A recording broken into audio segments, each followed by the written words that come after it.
Hey guys, this is Bruce. Welcome to Convocourses, where we talk about cybersecurity, mainly GRC type stuff, governance, risk, and compliance. We're talking about information security. It's a little, it's a different aspect of cybersecurity that you probably have never heard of, a different aspect of IT that you've never heard of, or you rarely hear about this kind of stuff. It's not in the movies, but it pays six figures and you can work from home with it. So that's why people keep coming back. And this today, what I want to do is give you an introduction to GRC. What is GRC? What? Why would somebody want to do this? And then we'll just open up topics. But let me start off by talking about, in general, what is it? Okay, so GRC is governance, risk, and compliance. Another name for it is information security, information system security. Some people they want to split hairs and say, well, cybersecurity is not the same thing as information security. It's kind of a tomato type thing. But in this field, some people are like really adamant saying that, okay, I do cybersecurity. I do that means hacking and managing firewalls and things like that. And information security is policies and writing documents and stuff like that. For the sake of keeping this as clear as possible, I'm going to intermingle the two terms. Information security, we're going to put it all in one umbrella, and there's different categories underneath cybersecurity as a whole. All right, and I'm talking about one that is not as technical. It's in the weeds in as far as the laws and the standards, but not. It's not usually hands-on like you have with some parts of IT where you're actually implementing, you're actually installing operating systems or configuring firewalls or something like that. We're talking about protecting the information by working with the organization to manage the security.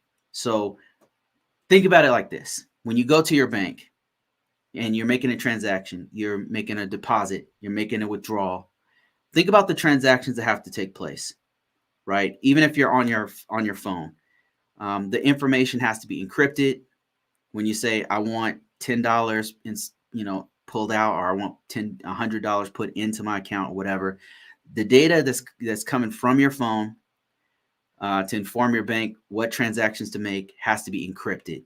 When the information goes there, when that notification goes there, there has to be other transactions that all have to be secure. So we're talking about securing the entire transaction from the time that you actually put the numbers in your phone to the time that the transaction actually takes place in the actual bank.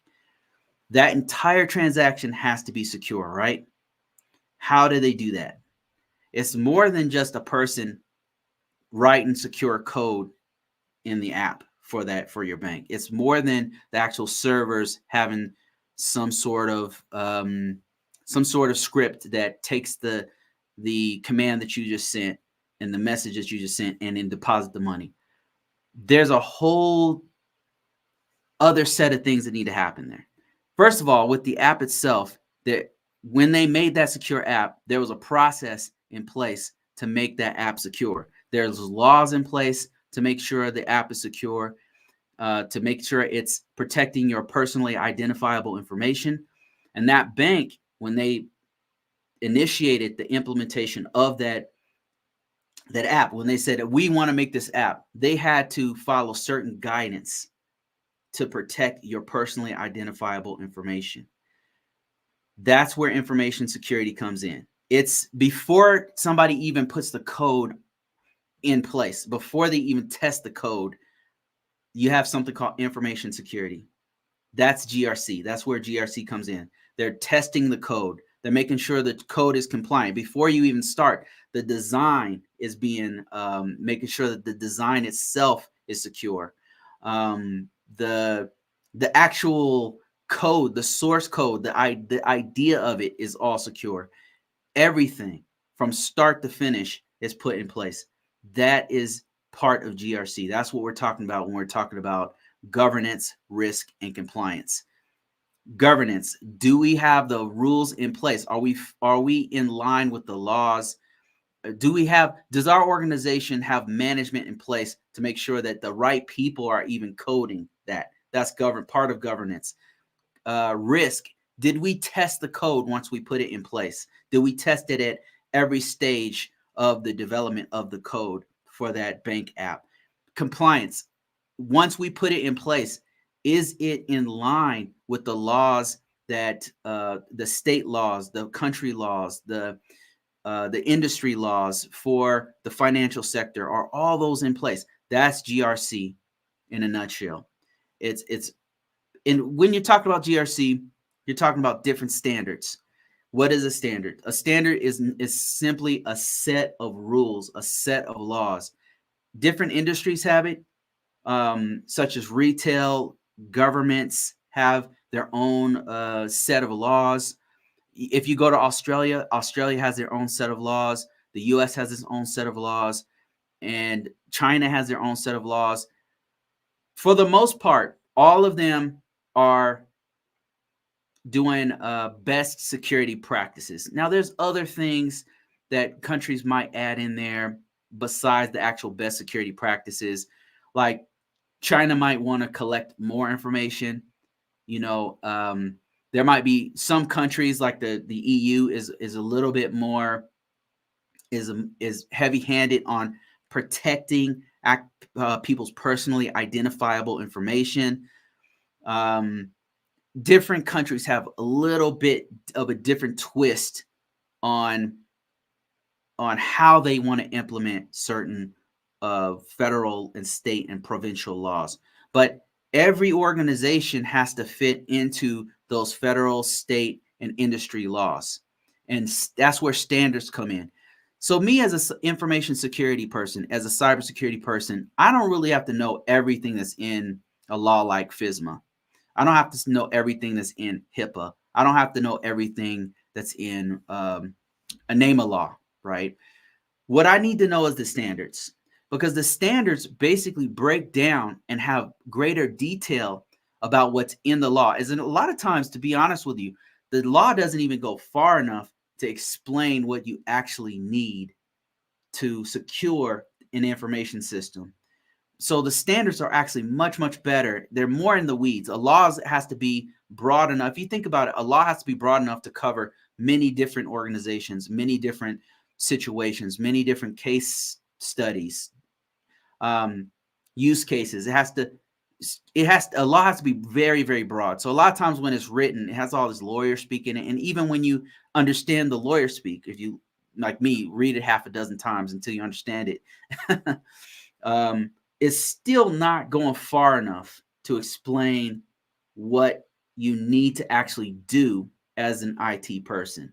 That's where the standards come in. The standards are actually telling you, okay, we need to do this, this, this, and this. That's what the standards do. Let me give you an example of a standard. Standard would be like the NIST 800. The NIST 800 is a list of things that an organization is supposed to do, and it has even a breakdown of how you're actually supposed to do it.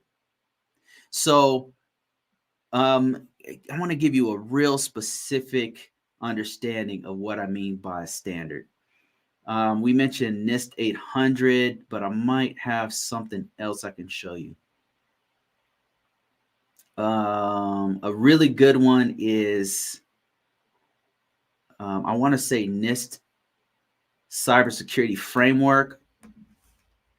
That's a pretty good one where it's breaking down everything you need to do, but a better one as far as a standard that is being used by federal government in the United States anyway would be the NIST 800. I just want to show you on my screen what I'm talking about here. NIST 800 Risk Management Framework. Let me see. Why is it taking me to the site, man? Come on. Let's see here. NIST 800. Okay. The official site of NIST Risk Management Framework. So NIST Risk Management, let me show you my screen here. So what you're looking at right here is a breakdown of how the NIST Risk Management Framework the cycle that they have to actually implement risk management to implement the standards. So you've got a prepare stage, a categorization stage, a select stage, an implementation stage, an assessment stage, an authorization stage, and then continuous monitoring. And this all comes from the NIST 837, by the way, which has a greater breakdown of everything I'm talking about here. But I just want to give you an idea of what a standard looks like and what kind of detail it has. And so in the prepare stage, all we're doing is saying, okay, there's a new system that we have. What do we need to do? Or this system is about to go through a new, it has to be recategorized. This system has a new server in place that we have to make sure it's secure, right? So now we got to prepare the organization for this huge change that's about to happen, or this new system that's about to come in place. That's the prepare stage. You're getting the organization ready for some big change. And when I say you as a cybersecurity person, you're letting everybody know, you're contacting the appropriate roles. And if there's no roles, you're getting with the organization to establish certain roles, like there might be a system administration role. There might be a privacy management role that has to be put in place. That's the prepare stage. And then once you've prepared, everybody knows that this SP 500 system is going to come on board soon. We've got all of our roles and responsibilities in place. Maybe we've pulled up the old documents for the SP 500 system. Now we need to categorize it. What does that mean? So categorization is where it's security categorization. So what category are we putting this? What level of effort, what security level are we putting this system in? That's really what we mean by categorization. Is it a public server? Is it a web server where we're putting out publicly available information? Or is it a classified system that needs an extreme amount of security and lots of encryption and actually even the name of the system is classified? So what categorization do we need to put on that in there? And there's a bunch of steps to allow you to categorize a system. And all of that's explained in the NIST 837 and the NIST 853 and a couple of other documents. And then once we've categorized the system, we know that the system is a high impact system, meaning if it goes down, it's going to affect our mission and business operations. Now we have to select the controls. Controls are based on what level of security a system has.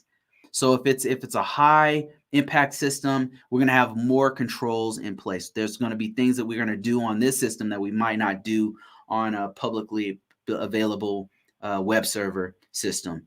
So we've selected the controls, right? Now we have to implement the controls. So implementation of the controls is actually putting the controls in place. Who's going to implement those controls? Now we're getting into what kind of system do we have? Is it a Linux system? Is it a Windows system? So those are the kinds of things that are going to be very, very important when we're actually implementing these controls. And so from there, we have assessment. We've already put the controls in place. We've selected the controls. We've put them in place. Now we have to make sure that those are in place effectively, because there might be that we forgot some. It might be that we put it in place, or we thought we put it in place, but it's not effectively in place, and we've got to do something else. So for that, normally you have another team come in and conduct an assessment, but you can also do a self-assessment where you run your own scans or you do an ethical hacking on your own system. The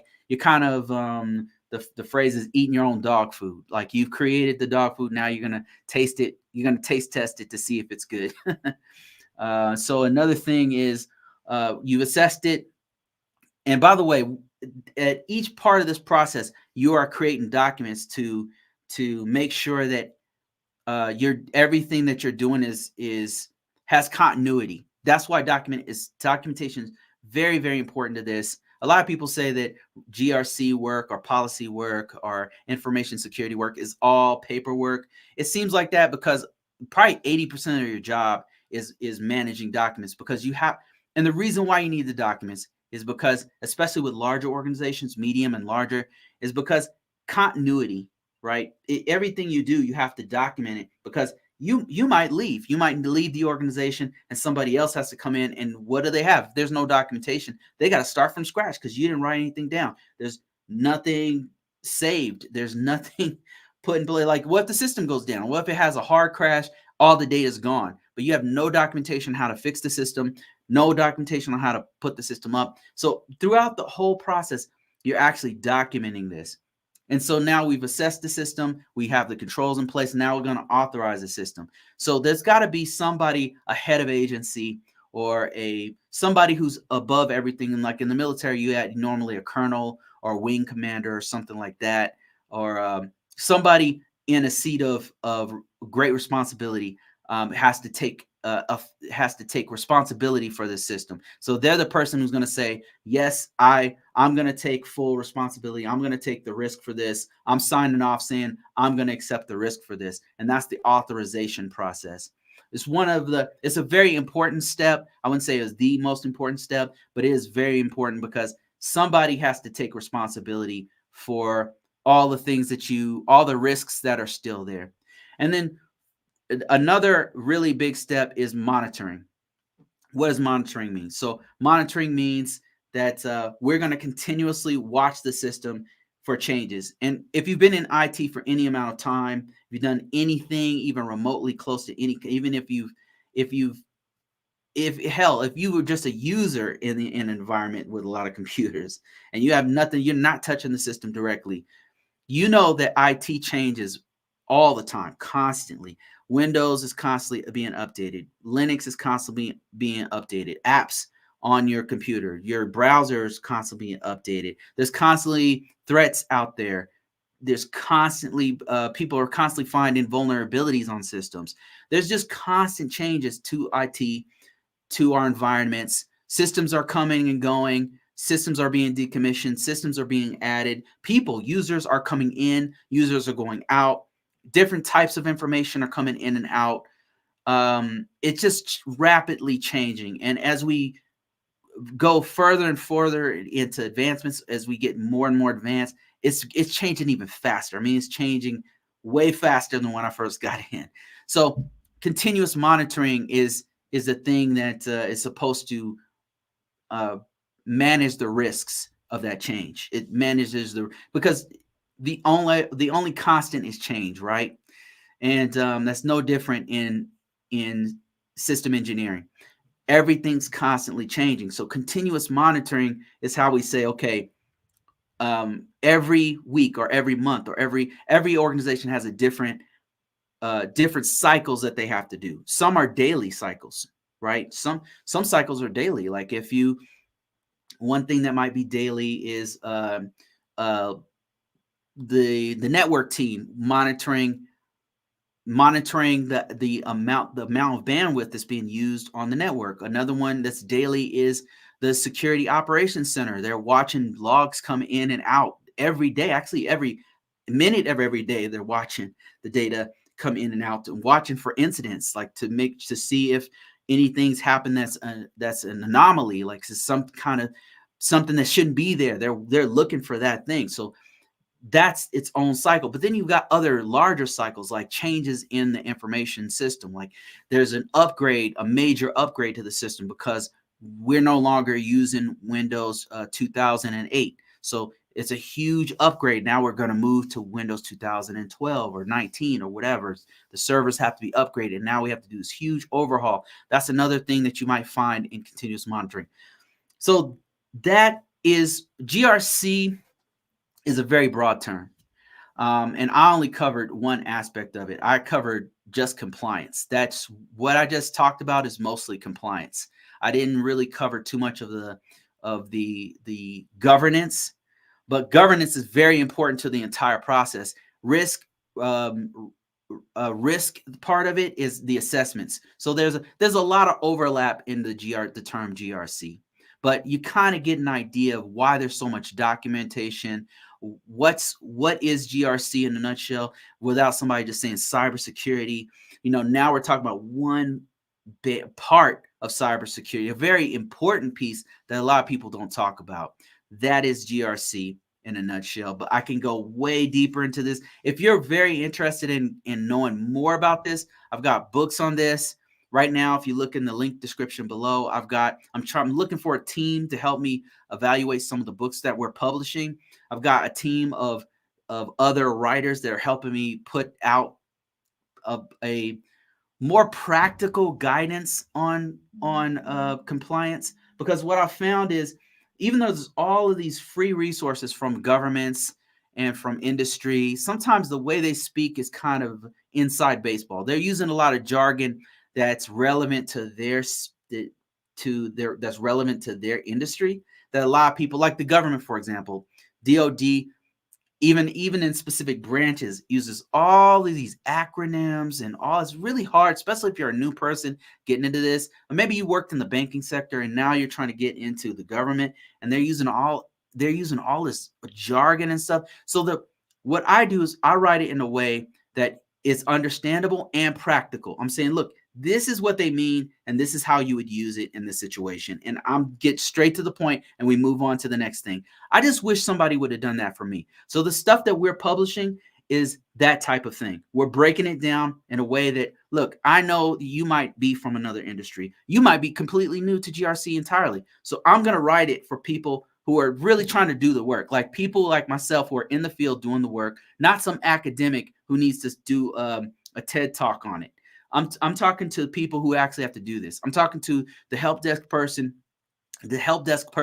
who just got their Security Plus and who wants to get into GRC. That's the kind of people who are my audience, or somebody who's absolutely brand new to this and wants to get into this but don't understand it. And then they try to read PCI DSS. They try to read ISO 27001. They try to read NIST 800. And they're like, what the hell am I reading? Where do I even start? I'm telling you, like, listen, I've been doing this for 20 years. Here's how you do it. Here's where you start. This is what it means. That's the kind of stuff that we're writing and publishing. So if you're interested in actually reading these, because we need reviews, it's on Amazon. We're going to put them on other platforms as well. I've got other writers that are helping me out, that we're putting it together and writing it. So if you're interested in doing reviews for this, link in description.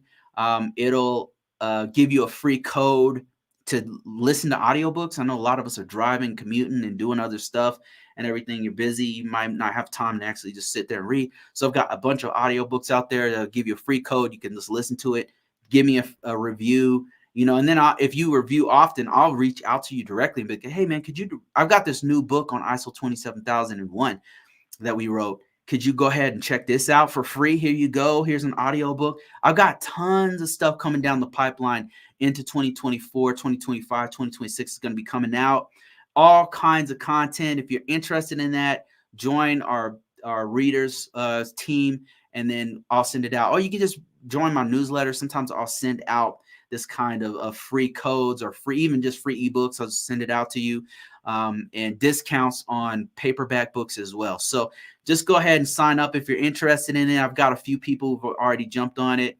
And if you've been on my newsletter for some time, you already know I'm sending stuff out to you. But now I'm getting more aggressive about it. Like I made it to where it's kind of automated. So you just sign up, and then it'll give you a code. I only have a certain amount of codes. I've got about 25 codes for each book that I can give out, and some of them are already been taken. So if you're really interested in the first batch of books that we have, we've got NIST 800, we got NIST CSF, we've got some stuff on how to get into this field, and those are all free audio books and free ebooks and stuff like that, because we're looking for reviews right now, so our stars on Amazon, because it helps to boost the sales. All right, I'm going to get into some open questions. I'm trying a different format here on TikTok to where you guys can see what we're reading on the screen. I don't know if this is going to work out, but we'll see. Let's see here. I've got a few people jumping on. Larry, how you doing, man? My man Larry's in the house. Let's see. DW says, oh, I was about to say, hopefully you do something for people who don't have IT experience at all. Yeah, I do have a couple of a little bit of content for people who have not done IT at all. I've got a free course on getting into cybersecurity, kind of like where going from geek to getting a job in cybersecurity and like kind of the mindset, rather than like I've got, if you sign up, go to convocourses.com, you'll find a free course where you just go ahead and look at that, and it'll tell you like, here's kind of what you need to know if you're trying to get into this and you know nothing. Like, here's what you need to know if you're already a geek and you already know IT stuff but you want to go into cybersecurity. Here's what you need to know if you're in cybersecurity, you've done cybersecurity stuff, but you want to get a role in cybersecurity. It kind of walks you through all the steps. So that's completely free. I want to do a lot more with that, but I need more time, right? I'm getting wealthy on money and knowledge, but not so much on time. So let me see. Oh, other stuff I have for people who are brand new. I've got one. Yeah, actually, I've got one where it's walking you through best security practices, and that's another book. Like, go to Convocourses, check it out on Amazon. If you sign up for my book team, you'll see that book in there. But that one's for beginners. I'm not writing it for people who know absolutely. I'm not writing for people who've been in this for a while. They can benefit from it too, especially if you're an IT person, you don't know like what to put on a resume. That wouldn't be a good one for you.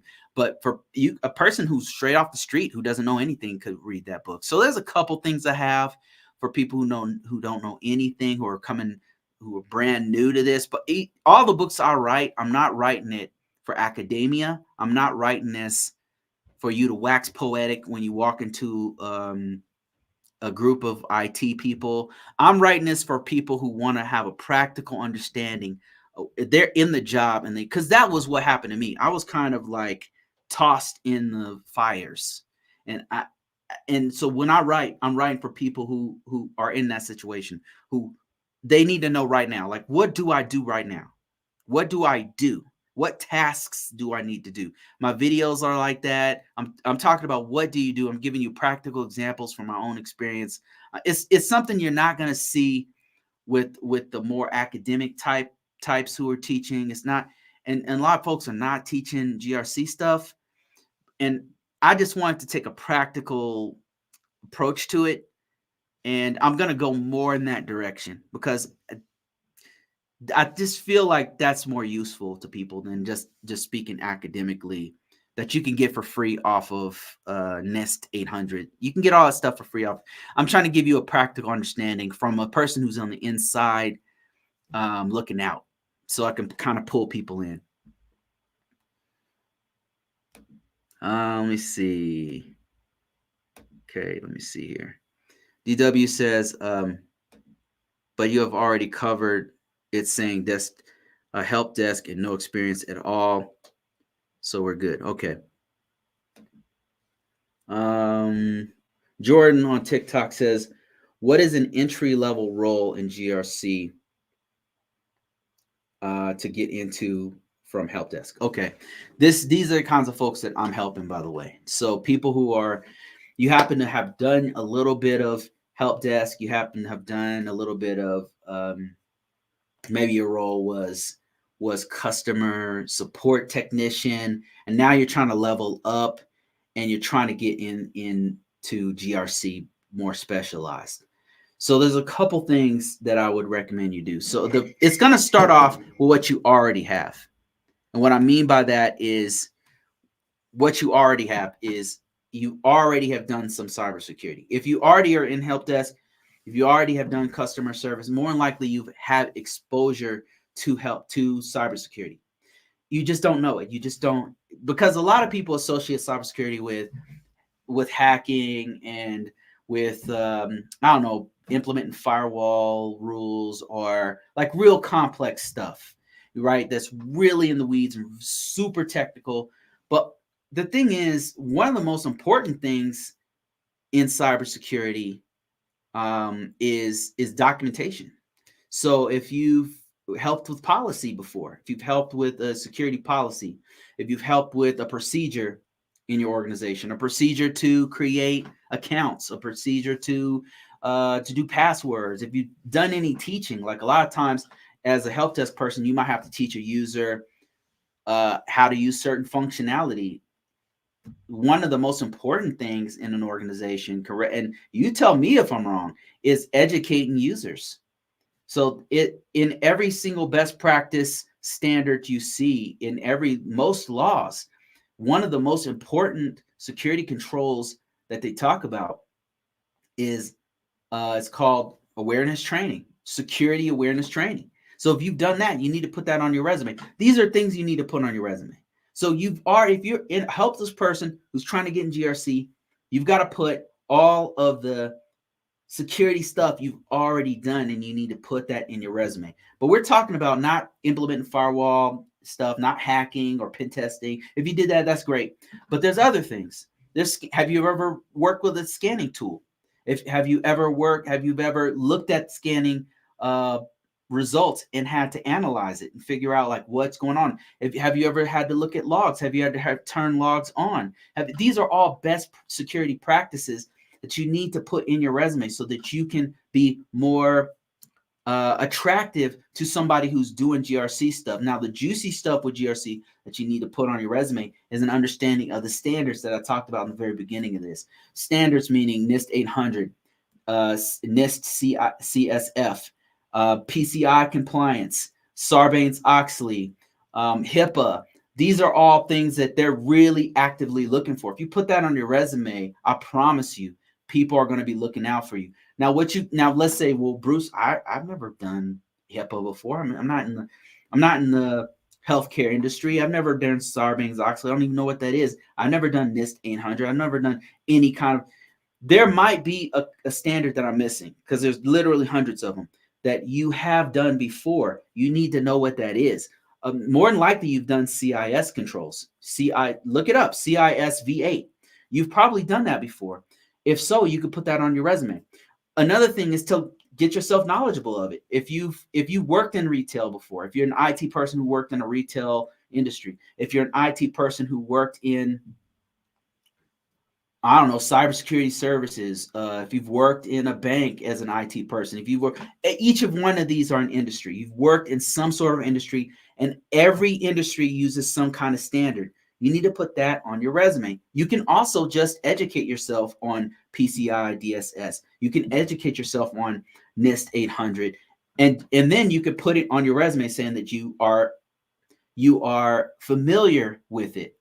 You know, there's probably a better way to word it on your resume, but you could read about it and explain that you need to be familiar with it. I'm not telling you to lie on your resume. All I'm telling you to do is learn it. Like you'd be surprised once you start reading it and get through all the fluff, you'd be like, I've done this before. I've done stuff that's in PCI DSS to protect credit card information. I've done stuff in Sarbanes-Oxley that's protecting the audit logs. I've done things to make sure that antivirus is uploaded. That's in accordance with NIST 800. You need to put that stuff on your resume is what I'm trying to tell you. A lot of times when I'm reading people's resume and they say, man, I can't find a job, they're not making themselves attractive to that particular group of organizations that they're trying to get into, whether they're trying to get into GRC or they're trying to get into, threat intelligence, or they're trying to get whatever they're trying to do. Their resume doesn't reflect what they're trying to do. And a lot of times they have that experience. I'm so shocked when I'm like, dude, you're trying to be a SOC analyst, but you didn't put on here that you review logs. Have you reviewed logs before? He's like, yeah. Have you done scanning before? Yes. Then why didn't you put it on your resume? What kind of scanning tool did you use? Oh, I use Tenable. Sometimes we use Qualys. I'm like, you got to put that on your resume. That's what they're looking for. Put it on your resume. So that's how you do it. Like, especially if you've done this before, because so the more hands-on you have, the more attractive you're going to look to a GRC person. But you've got to make the effort to put GRC specific things that they're looking for. They're looking for standards.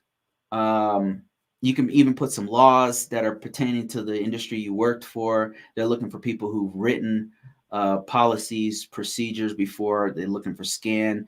If you have any kind of scanning, best security practices. And then right in the summary or objectives, you could put looking for a GRC role.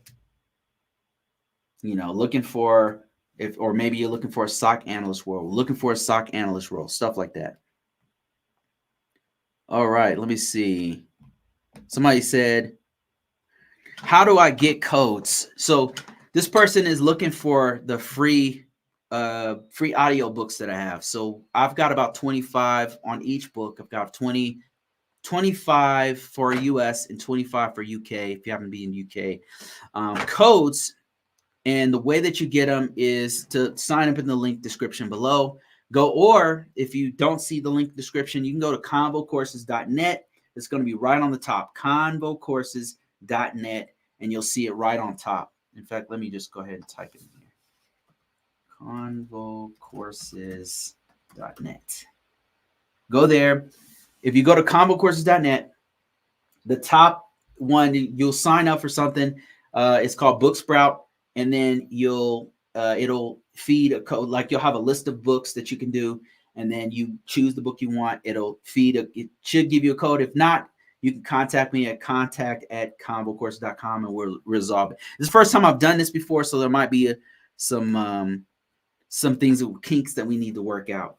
Let me see. I've got some other questions. Somebody said,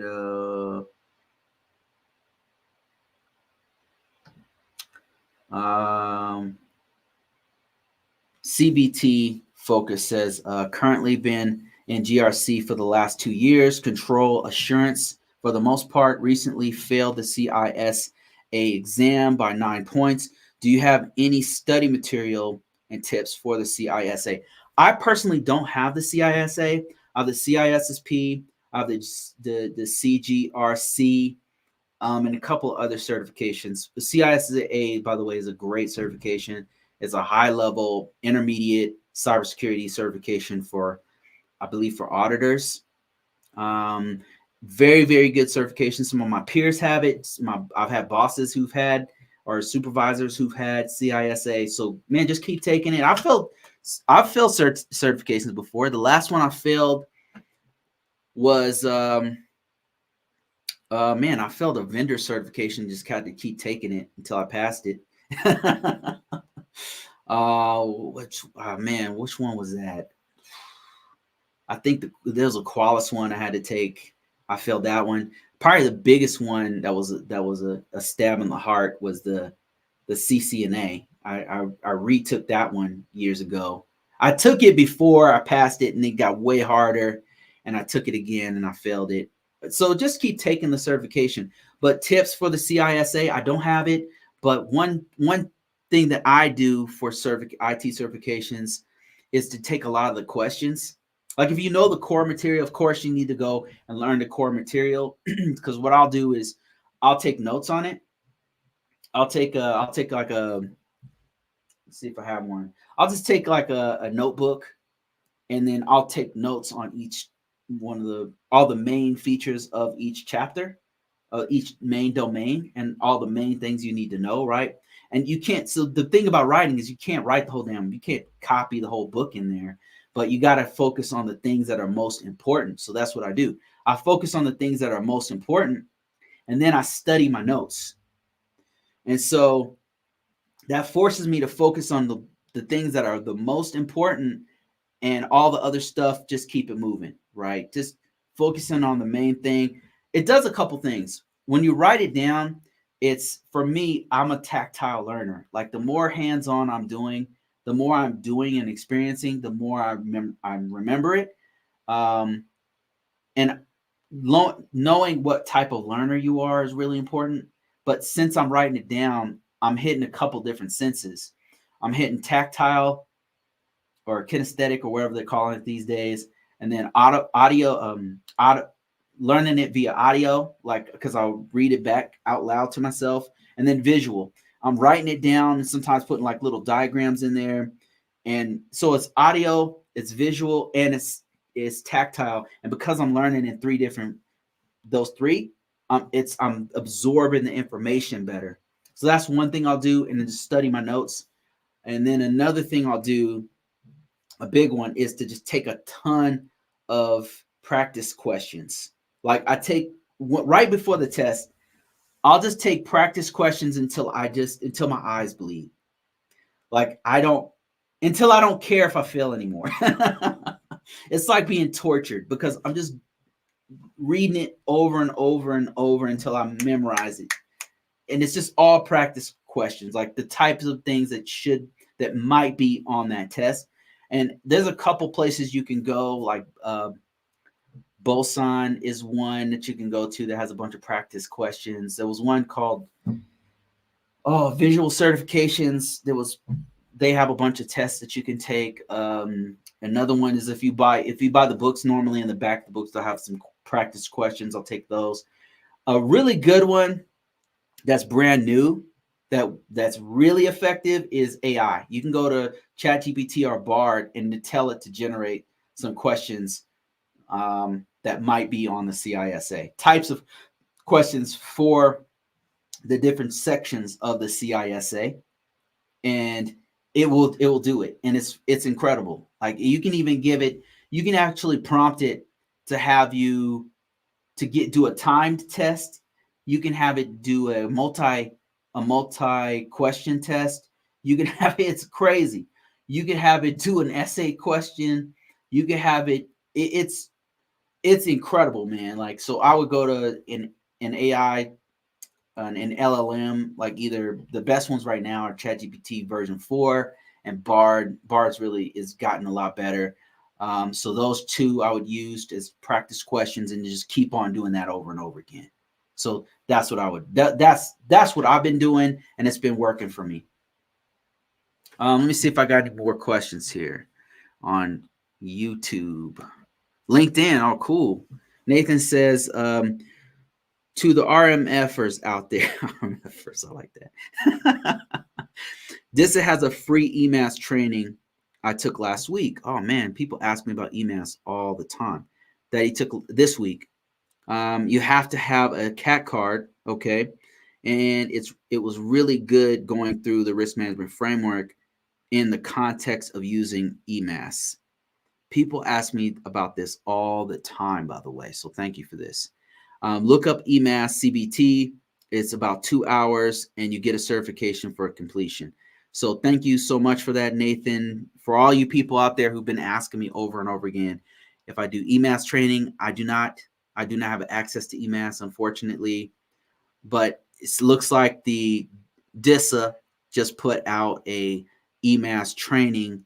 You have to have a CAT card, it looks like, or some kind of smart PIV card from the federal government to do it. I might see if I could try to do that, if mine will work. And EMAS training. So great EMAS training out there for you. Let me see here. I skipped some questions here, so let me go to A. A says, that would be helpful. I'm a nurse, and it has been tough making sense of all the options available. Yeah. So AI is talking about what I was talking about. I was talking earlier about how I write the books. So if you are interested in this, I've got a ton of free books. You have to sign up for my newsletter, or you could sign up for this. The best way is the link that I put in the description below, which is it's an advanced readers team. Like in other words, whenever I have a book, sometimes before I even release it, I'll release it to this team and say, could you guys check this book out? I'm going to need a review once I release this book, but here's an advance on the book, or here's an audio book. Now, the way I write the books is unique in that I'm writing from an insider's perspective. I've been doing this for 20 years, and I'm writing it in a way that is not for just people who are inside of, say, I don't know, Department of Defense, who use all these crazy acronyms. I'm writing it for people who are not just already inside health department. If the healthcare industry, if I write one for HIPAA, I'm going to write it for people who, a cybersecurity person or an IT professional or somebody from the outside coming in who might not know what all this jargon is, who might not know these acronyms. I'm writing it in a way that you can understand what the hell we're talking about and how you can do it. So That's what's most important for me. Like, how do you do this stuff? Because that's what I wish somebody would have told me when I came in. Tell me how to do it. I don't need to write a dissertation on it. You don't need to use all these words that are only used by the people in that industry. Explain it in a way that I'm coming in from another industry and I need to understand it, because most of us are from other industries. Most of us are new to this when we come in, so that's how I write them. And if you're interested in getting free books or discounted books, join my newsletter. I'm giving out those books for free to my newsletter. So I'll usually send it out to the newsletter, or if you're on the advanced readers team, you can actually just go through. There's a Rolodex of all the free, and I have a limited amount of codes I can give for the audiobooks, so you might want to jump on those before they're gone. Let me see. Larry says, are the books hardback or only audio? So I've got a paperback, I've got an ebook, I've got an audiobook, and I started doing hardcovers. Not every book has a hardcover on Amazon, so as much as possible, I try to do those. I wasn't sure if people would be interested in it, but I try to do all those different ones, and eventually I want to put them on all platforms. I want to put them on Apple Books and Google Books, and some of them already are shared out on all these. So as much as possible, I'm going to put them on all platforms and in as many formats as possible. Thanks for that question.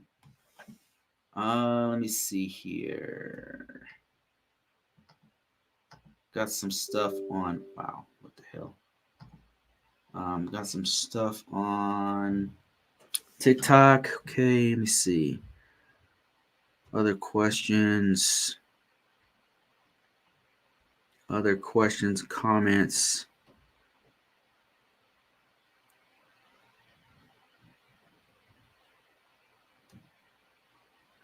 Oh, thanks, Larry. I appreciate you, man. So let me see here. I might have some questions on. Let me see if I have some outer questions on both YouTube and TikTok. I might just go ahead and go to YouTube and look at my comments. Can you share some projects?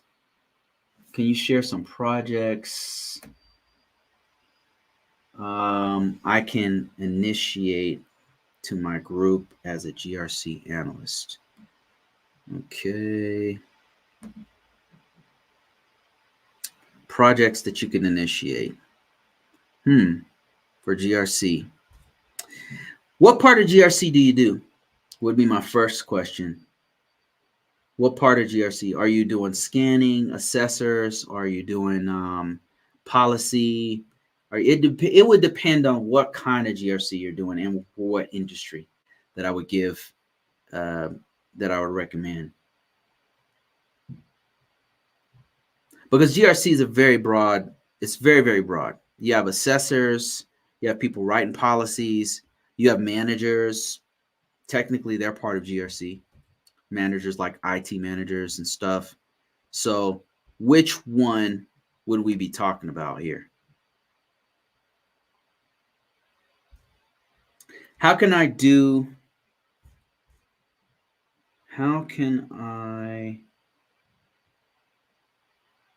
learn cybersecurity? I guess that's the question. But before I get to that one, sorry, I'm trying to get distracted because I'm going through all my comments here. Getting comments ready. There we go. Got it. Okay. And you said, I'm in a retail company, and part of our security team, I'm a compliance analyst. Oh, that's really cool. Retail, huh? So what kind of standard do you guys use? I'm curious. You guys use PCI DSS? You guys use CIS controls? You guys use NIST CSF? What do you, if I'm just very curious what retail PCI DSS. Oh, cool. Okay. PCI DSS, what would you do? So you guys do scanning. You guys do, so the little bit of exposure that I have for PCI DSS, we were doing assessments for PCI DSS for a retail organization. We were doing we when I say we, I was a part of a risk management team at Verizon, and we do all this B2B stuff where we do scanning and we look at their documentation. We would do all of this stuff to assess their security. And so for PCI DSS, we had a client that needed us to do like QSA type stuff for them. And so we would do assessments, and we were looking through their documents to see if they were up to date. We were looking through to see if they had recent scans, and then what was in those scans. So I suppose you could do like scan analysis. You could do have them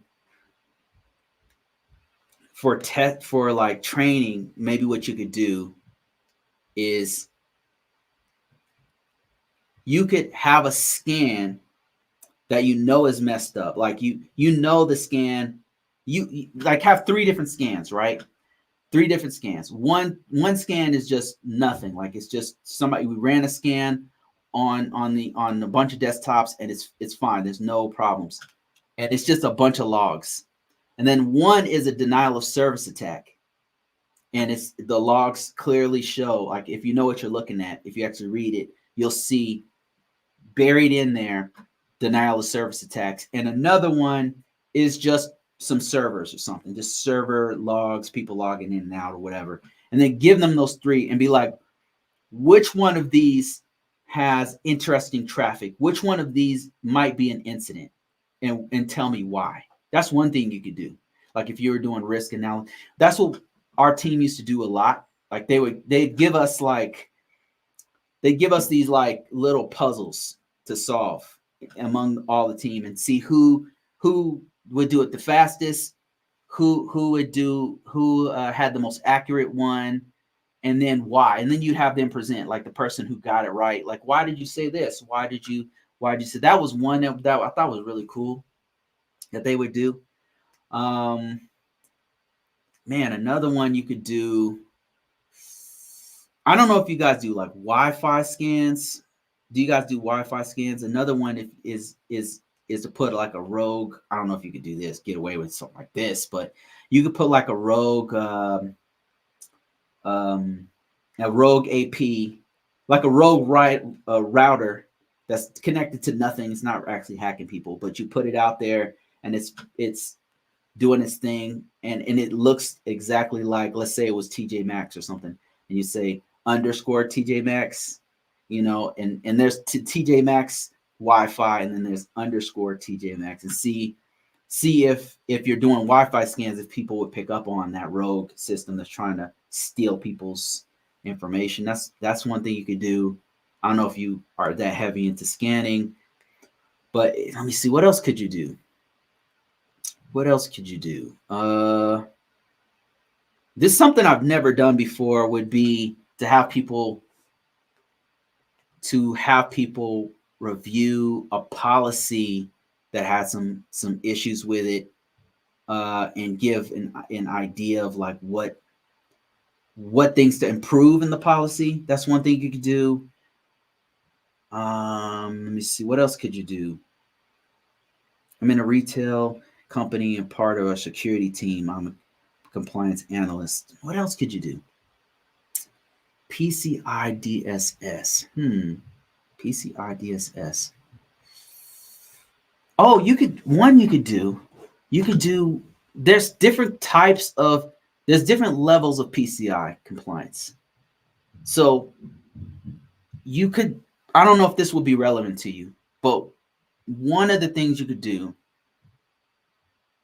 is have 3 types of point of sale devices. You could have one that's a point of sale where a retailer is taking sales from their house, versus somebody who's actually in a store using a card reader, versus somebody who's taking information over the phone. And then have them figure out, I don't know if this would be relevant to you, but have them explain what level of PCI compliance would be done in each one. The retailer who's taking cards over the internet versus one taking calls over the phone with a virtual terminal versus one who's taking the PCI card reader. That's one thing you could do. Another thing you could do, this is my last one, is you could have a network, 3 networks, have a diagram that has 3 different networks, and you have one network that was correct. You'd have one network that's correct. Like it has, I know in PCI DSS, you have to have a separation, like an air gap between the network that collects the data on the point of sale devices. So that one's correct. Like you have a diagram that has a correct, it's all good. Like it's separated from the guest network and everything's good. And then another one that's not correct. The whole thing's together. Like you have the guest account and the employee network that's connected to the PCI DSS network, and all of it's just together like one happy family, right? You have those 2, and then you have them, hey, which one of these is good? You know what I mean? You could do something.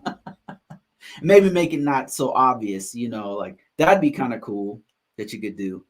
So let me see what else, what other questions do we have here? Oh, let's go to YouTube. I haven't been going on YouTube as much, and I apologize for this. I want to do a lot more of this. I just don't have a lot of time. So Larry, my man Larry is on here, and he says,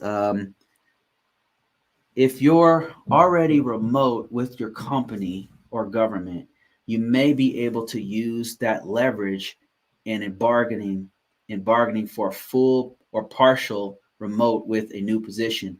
Maybe bargain slightly less pay for a full remote. Not guaranteed, but worth the attempt. Yeah, exactly, my man. He's got the right idea. Exactly. So what he's saying, what I'm taking for what he's saying is, and I totally agree with this, if I'm understanding him right, is that if you already have a remote position, what we're talking about is being it's called overemployed, meaning having 2 jobs at once. And a lot of people are doing this these days because you just make way more money doing this. You have one full-time job, you have one part-time job, or some crazy fools have 2 full-time jobs, which I don't know how they do that. I did it once, and it's crazy. You don't ever want to do that. But anyway, so you have 2 different jobs, and you're working both of them, and you're making maybe 60 from one and 100 from one. But the thing is, if you already have a job and you're making 85, let's say, and you work from home, think about it. How much more do you really need? Like how much, like you can, if you already make 85, I mean, another 20 doing a part-time job is 100,000. Another 30 is 110,000. Another 40 is 120,000. You get the idea. You don't need to make another 85,000. That'd be cool if you did, but the thing is, you already work remotely, so you don't really need to make a lot on this other job. So what do you have to lose if you make another 10,000 working, 10 hours a week on this other job? Then that's not bad. That's 10,000 you didn't have before, so great point. And that's something I always think about if I ever do that again, is that I don't really need to make a lot this other place. Like I don't really have time to do it. So I'm currently not doing this right now. I mean, I had some stuff some irons in the fire, but they kind of fell through. So I'm not doing nothing right now. I'm only doing what you guys are seeing now and my job. So that's it. But I agree with Larry on this one. Like he's saying, you have so much leverage. If you already have a full-time job, now you have leverage to do whatever the hell you want with this other job. You could take less pay, take more pay. Hell, you could just shoot for the moon and be like, I don't care if they don't take me. I'm going to ask for as much as possible. And if they say no, what did I lose? I'm already working. So it's a hell of a leverage to have a work from home job and then be looking for another one. I agree with you, Larry. And thanks for this $10, Larry. I really appreciate you. I'm a program manager for the government. and I have been currently working on projects covering supply chain risk management, which seems to be of the same or similar family as GRC. So this is part of GRC, Larry. I'm going to show you something here. Let me see if I can bring this up here real quick. So if I can find it.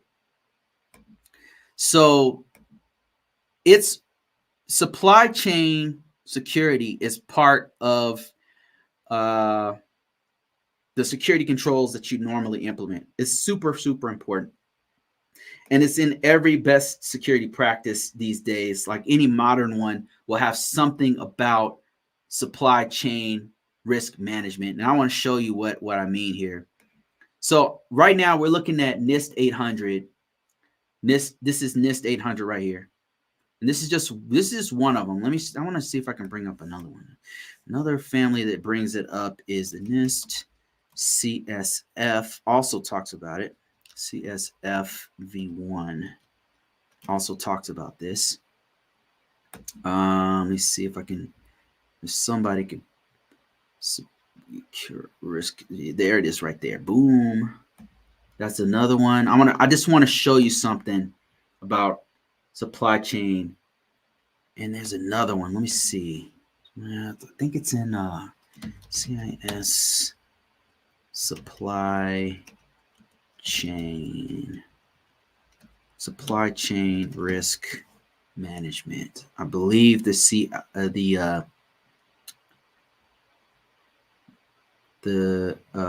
CIS group of security controls also brings this up. Yeah. Okay. So I think this is a good enough.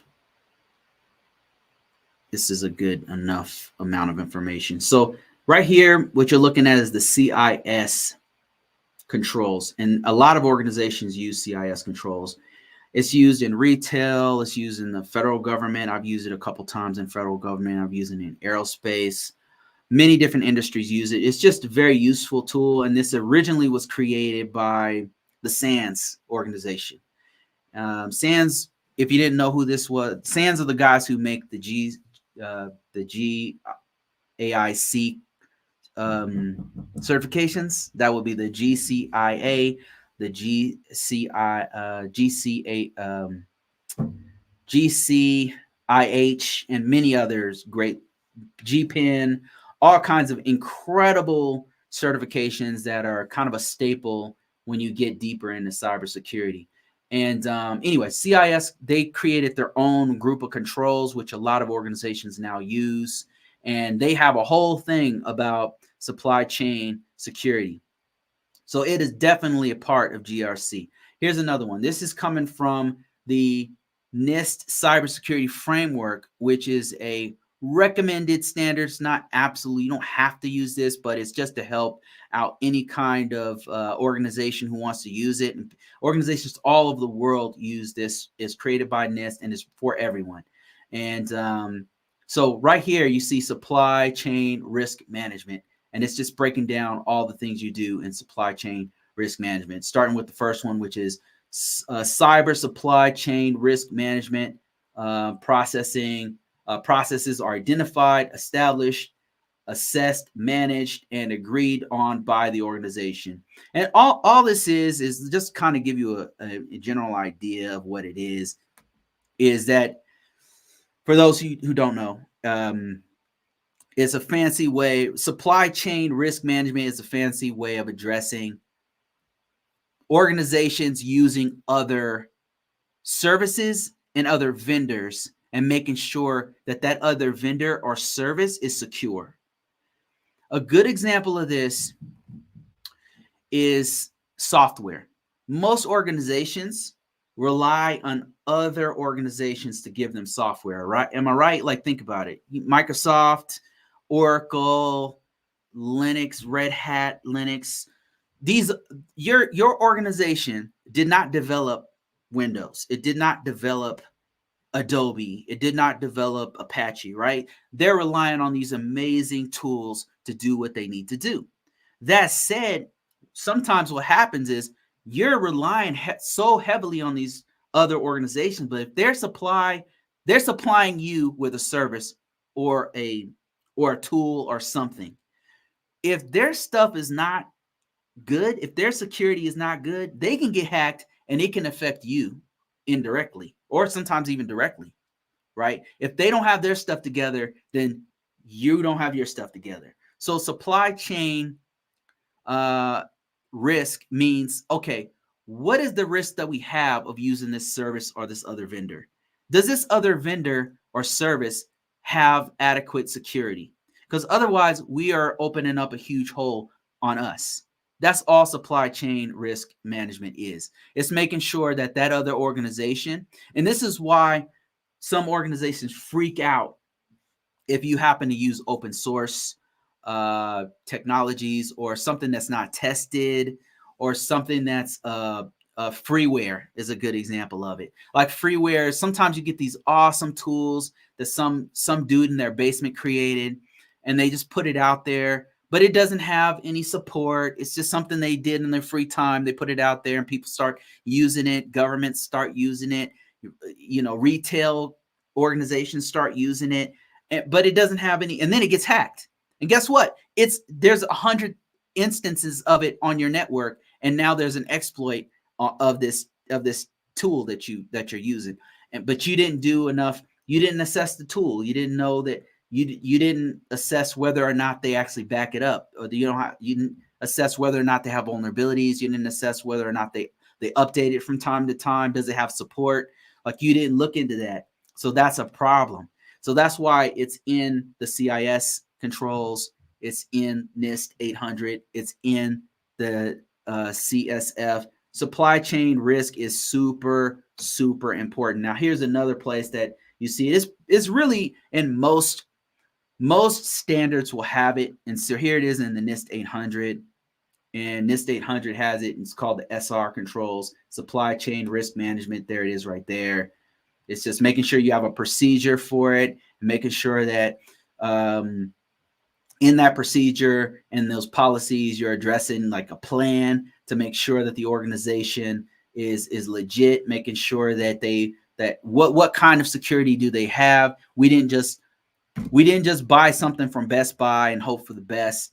We have maybe an approved list of places to go to that's already vetted by our team, stuff like that. So that's what that is. Thanks for bringing that up, Larry. I really appreciate that. That's definitely a part of GRC. It's a huge part of GRC, one of the many controls that we have out there.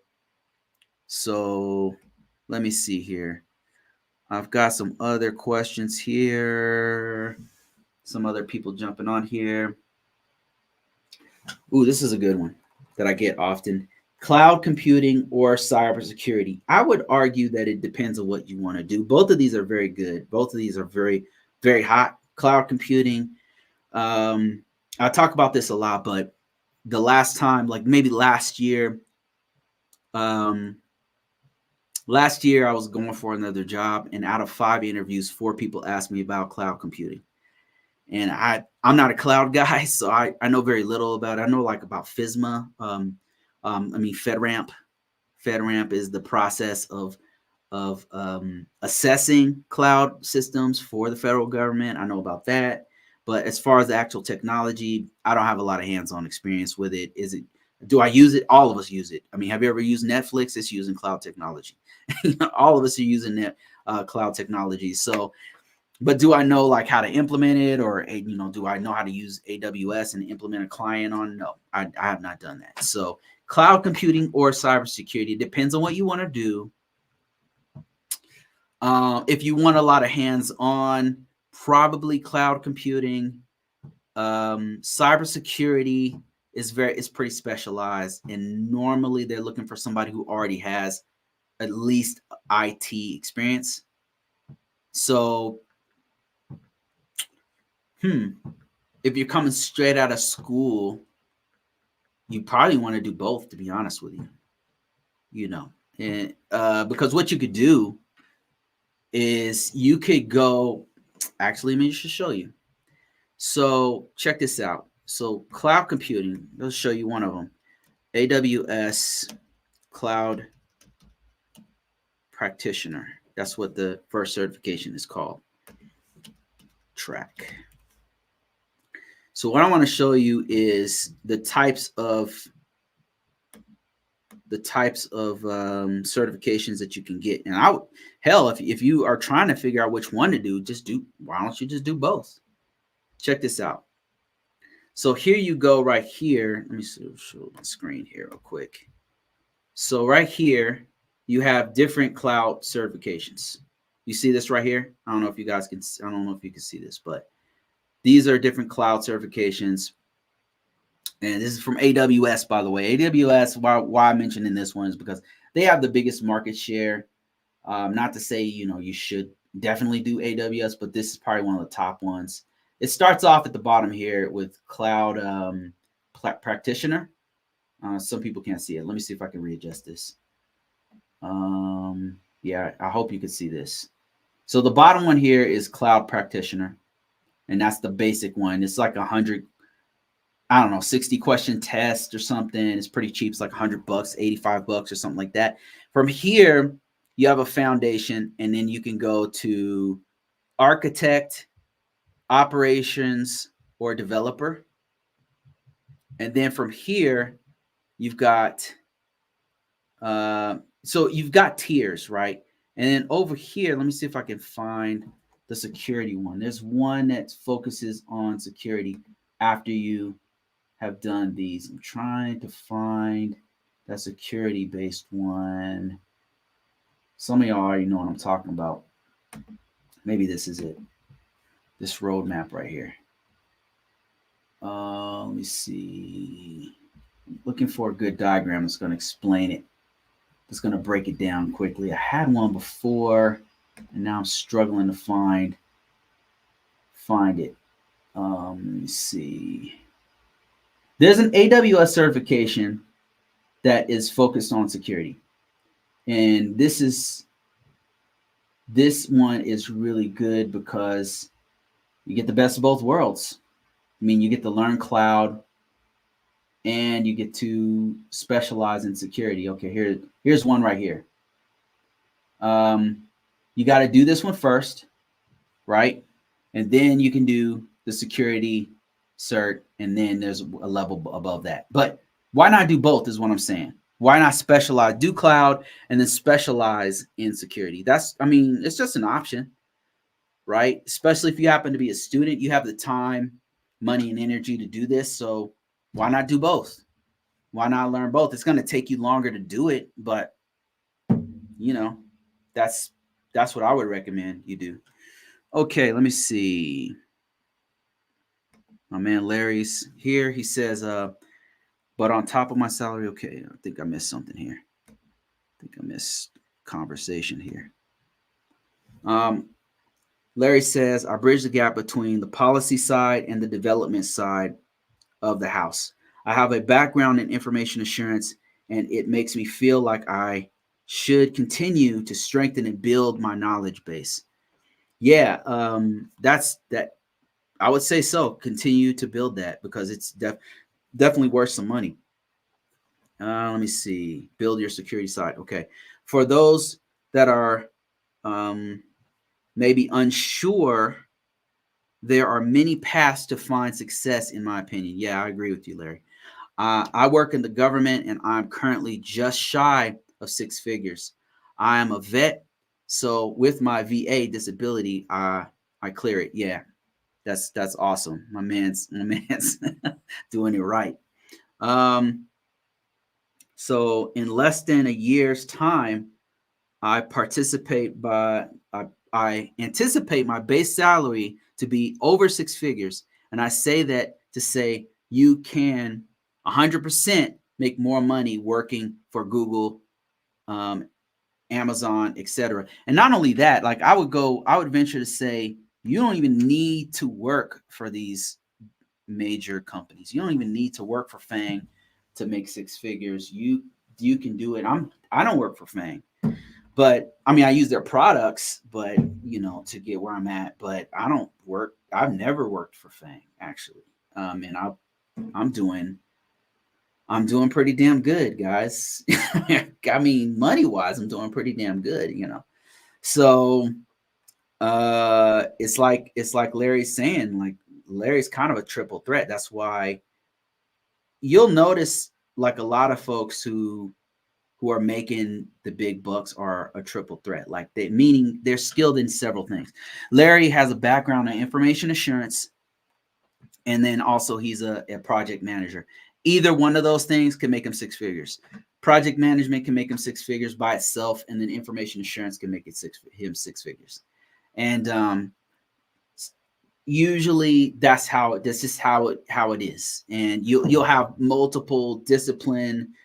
And most security guys are like this. They have multiple disciplines that they've gotten good at, and they know a lot about a lot of things.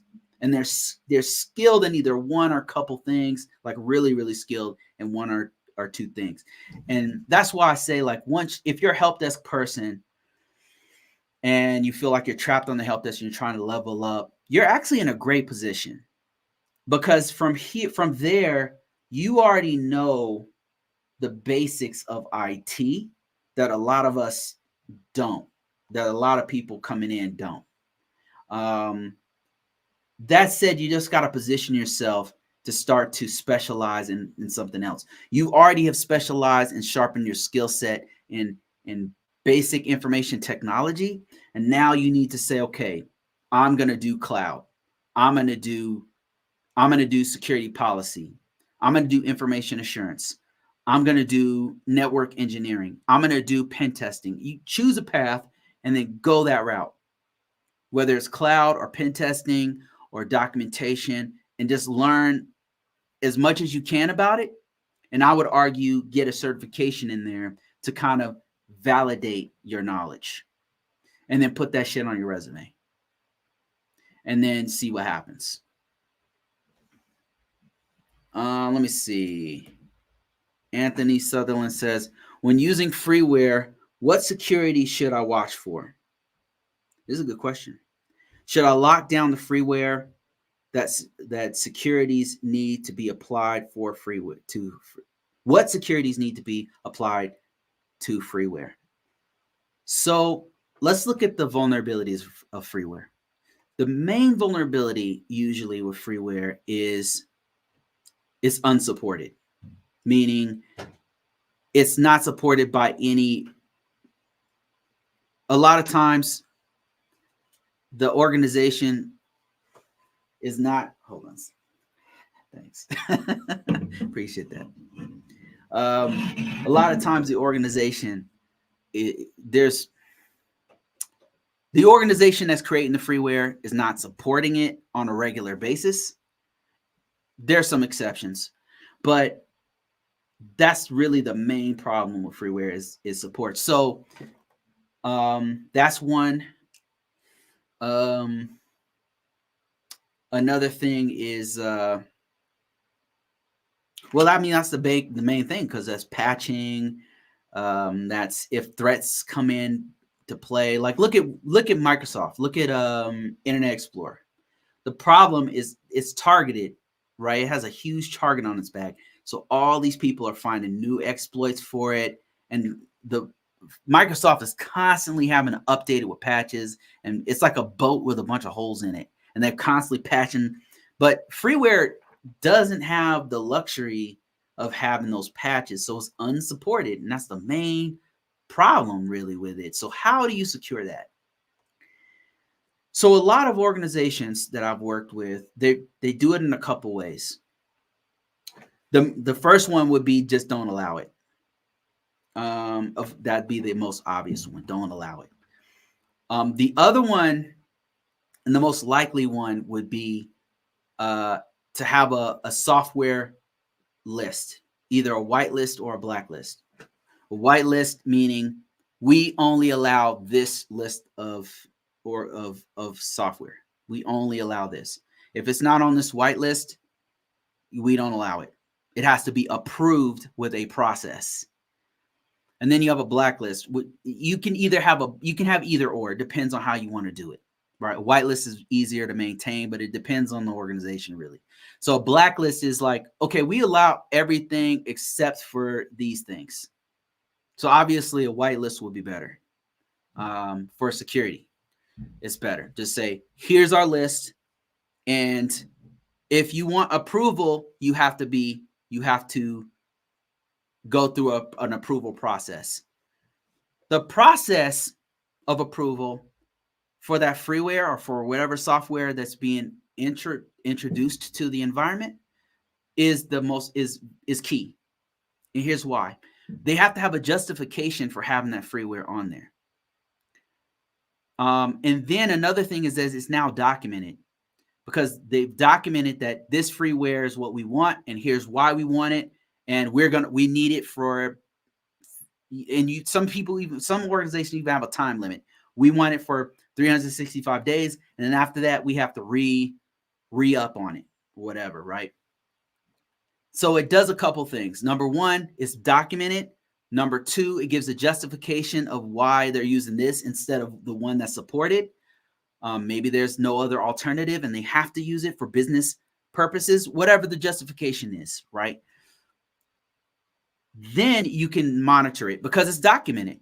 So that's probably the main thing, is to monitor that particular software just like you do everything else. So now you've kind of taken up on yourself to make sure that the organization is on top of the security and update of that freeware. So if there's a new vulnerability, if there's a new version of it, you guys are out there looking for the update for it. A good example of this that many organizations did, and there's actually many cases of this because there's so much great freeware out there.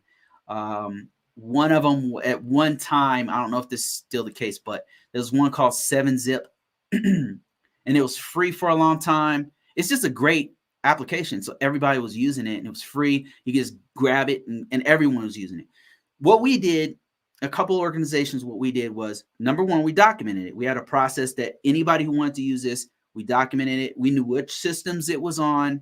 We knew what version it was on, and we tracked it. Like if there was a new version that needed to come out, we went to the site, updated it, and put it throughout the environment for anybody who needed it.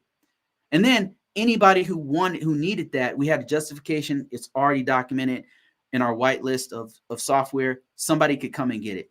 So to secure freeware or any other unsupported software, what we would do, what you want to do is document it, monitor it, and control it. Control it in the environment. What you don't want to do is just allow anyone to download whatever freeware and open source software that they want and put it wherever they want, because you're not going to be able to manage it. It's just going to be everywhere. You're not going to know what the hell it is, right? You're going to be going through your software inventory or through your scans and say, what the hell is Mike Source 15? What is this? And what is Finger DOS 15? Like what is, you're going to be scrolling through and you're not going to know what the hell. And then sometimes this freeware it's reaching out to a server somewhere and you're like, what the hell is this traffic? What's going on? And then it's all over your network and you're like, is this a virus? What is this? You won't know what it is because you didn't document it.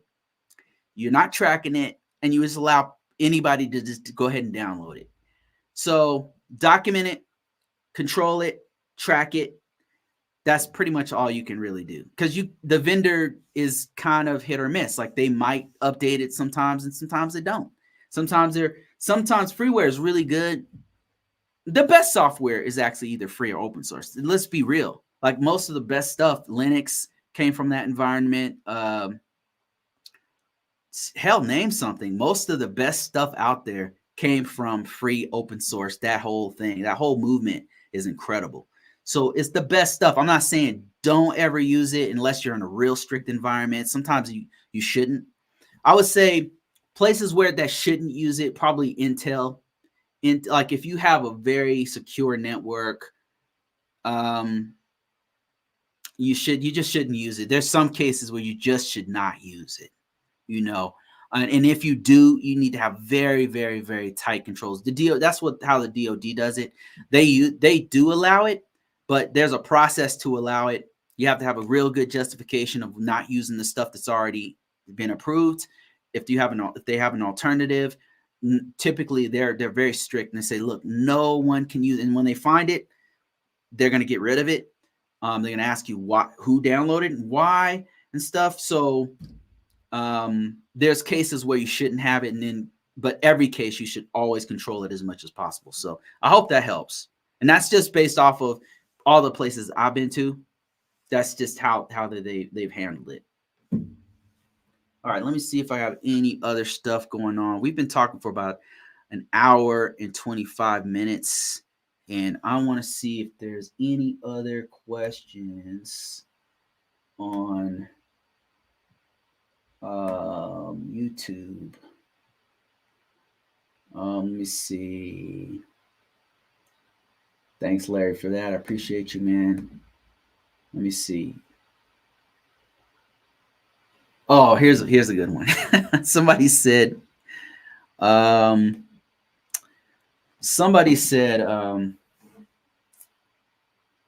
okay, they were responding to one of my videos where I was talking about how is cybersecurity as a career, and I was talking about how much money you can make and stuff like that, and somebody said, yeah, cybersecurity, whatever, but can you reach 500,000 in it without being a CISO and only a GRC consultant?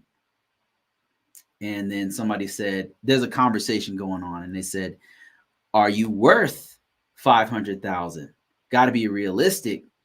If you make six figures alone, anything over 120,000, that's pretty good. It's a pretty good life. And then somebody else said, it's normally in IT or cyber, you're going to make about 100 to 200,000, sometimes more. I'm asking to know the ceiling, if it's possible that you can reach that amount. Okay, so he's not being facetious. He's just trying to say, okay, what is the level here? What are we talking about? How much money are we talking? Okay, I can answer this one. I mean, I'll just give my 2 cents. I don't know how accurate it is. This is just my experience. But I would say the person talking about the range of 100 to 200,000 is about right. That's usually the cap is around 200, I would say, unless you're like a C-level exec or something like that, right? A CISO or something like that. They make crazy money sometimes, depending on the organization. But that's not to say that people aren't making 500,000, 300,000, 400,000 or something like that, especially if you're overemployed, where you have 2 or multiple 6-figure jobs.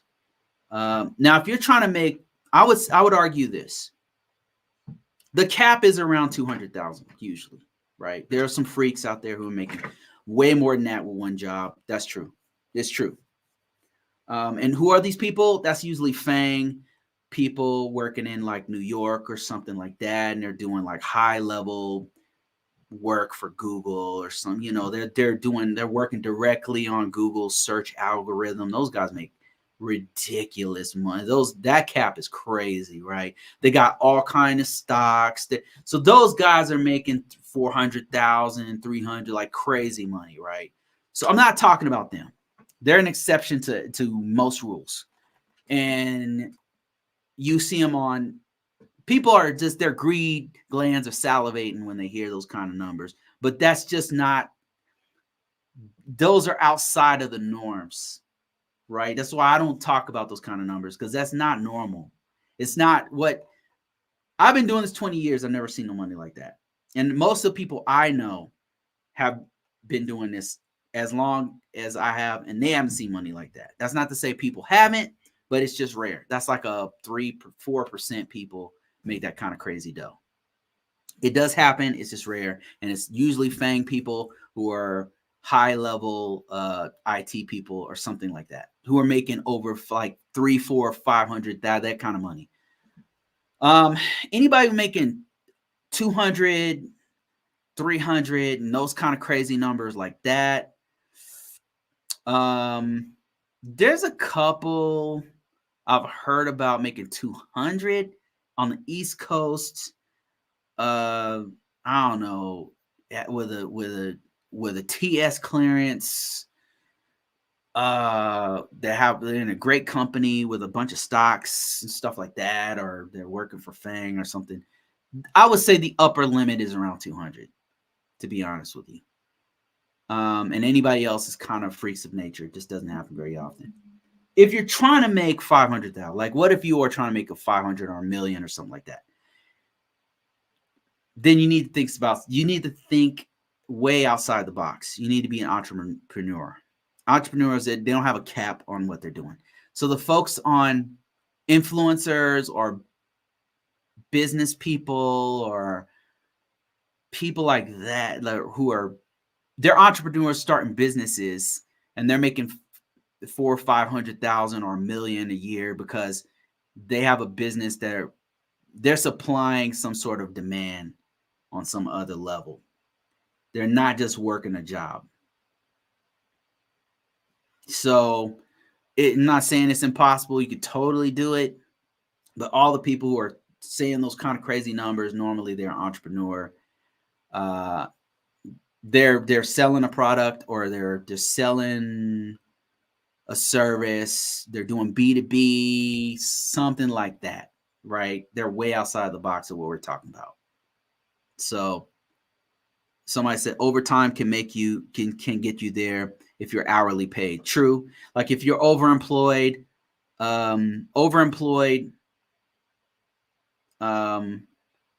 you could probably get to 300,000, and then overtime. I'm sure, like if you were making $80 an hour, right? You got some overtime. Maybe you travel. You can get in the ballpark of 300. You could probably get there. Working those crazy hours and some overtime and stuff. Yeah, you could totally get there. But the average, I would say, the upper limit is around 200, and then getting into management, mid 200s. Like if you're doing like upper level management, mid 200s. I could be wrong. I'm just talking about my experience of what I've seen. So yeah, 500,000. That's crazy talk. That's crazy. Unless you're a business person, you're selling. You've got a book that's a dozen books that are bestsellers. You've got you're doing B2B, or maybe you go to sam.gov and you got a couple of contracts. You could easily hit $1 million doing that shit. Doing consulting and you're doing direct B2B, you can easily hit $1 million doing that kind of stuff right there. So yeah, so I'm just being realistic about it, Let me see. That was a great conversation. Really like this one. I might touch on that one again with a little bit more facts behind me at some point. I just wanted to talk about that one. Let me see. I'm looking for more comments. Thank you guys for all your comments, by the way. If you guys are joining me late, I just want to tell you again, if you're looking for free audiobooks, you can join my advanced readers group. Link in description. Go ahead and check it out. Free to sign up to get free books while supplies last on those audiobooks, because they only give me like 25 codes a book. But I've got all kinds of books. I've got books on what the stuff I talked about in the beginning, which is NIST, CSF stuff. I've got NIST 800 stuff. I've got more stuff coming. I've got HIPAA books coming. I've got ISO 27001 books coming. I'm a publisher. I work with other cybersecurity people. We put books together. We write it in a way that is consumable to people who are doing the work. So that's what our focus is on Convocourses. That's where our bread and butter is, right there. If you're interested in getting those downloadables, join the book club. Let me see. Somebody said, is there a way to get FedRAMP experience without working for a defense contractor or government jobs? Miss C, I don't think that there is. I could be wrong. Very good possibility that I'm very, very wrong. But I don't. That's a great question, and I don't think so. And the reason why is because FedRAMP is specifically for doing NIST 800 on cloud that's being used by the federal government. And anytime I've done FedRAMP, it was for the federal government. There's been a few times, and each time it was for the federal government. 3-letter agencies. I did it for NASA at one point, and that's when I worked in the private sector, they had no use for. They were not using FedRAMP.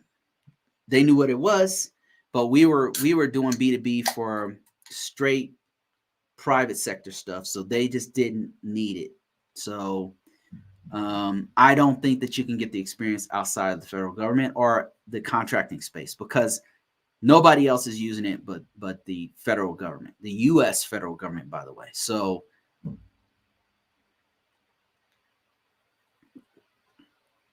that said, how would you get experience outside?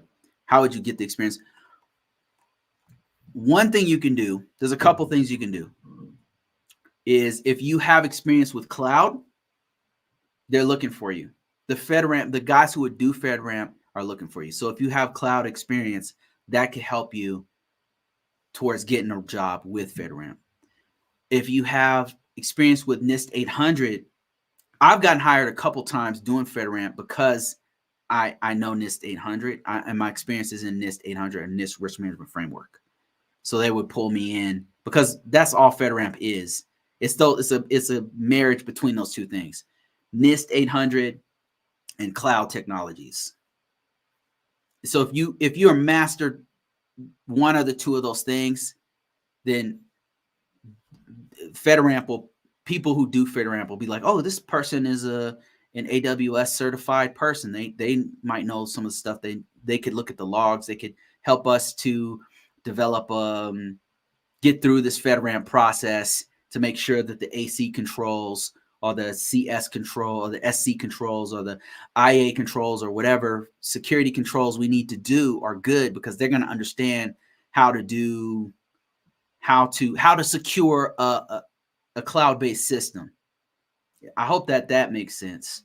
I'm just telling you from my experience. Like, anytime I've done FedRAMP, it was for a federal organization. And the people who they pulled in was people like myself who were NIST nerds, and then people who were cloud people who knew how to secure a cloud system. It's a marriage between those two things. So let me see.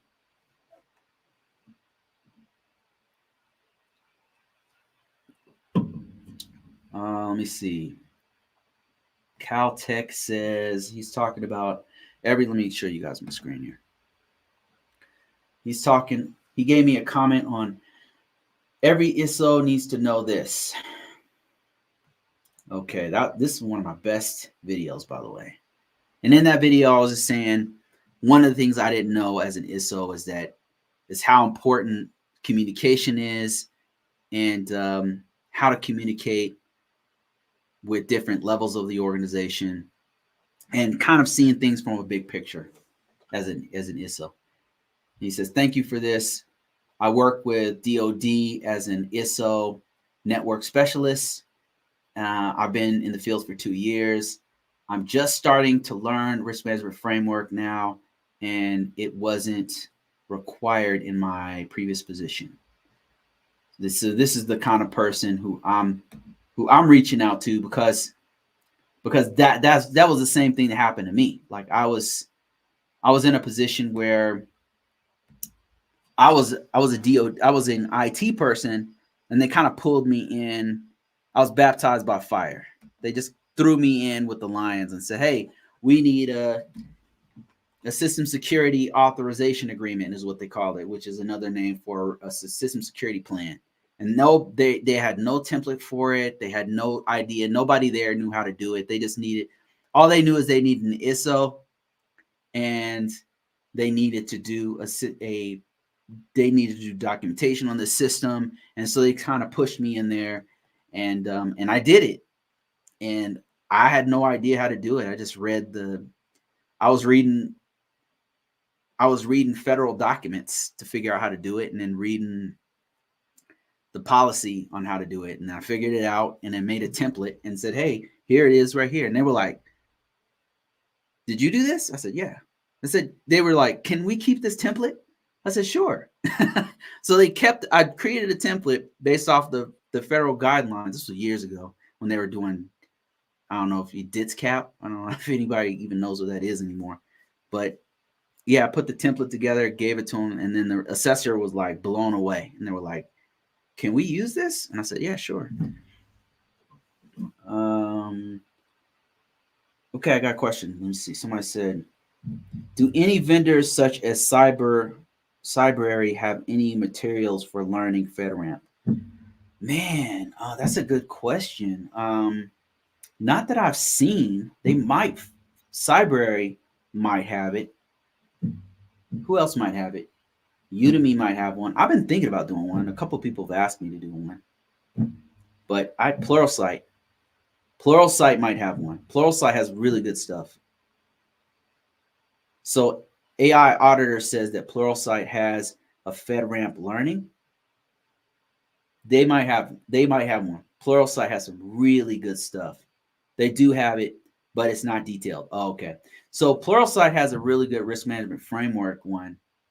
They're pretty decent. I mean, it's not as good as mine, but it's okay. I have access. I'll take a look at it. Yeah.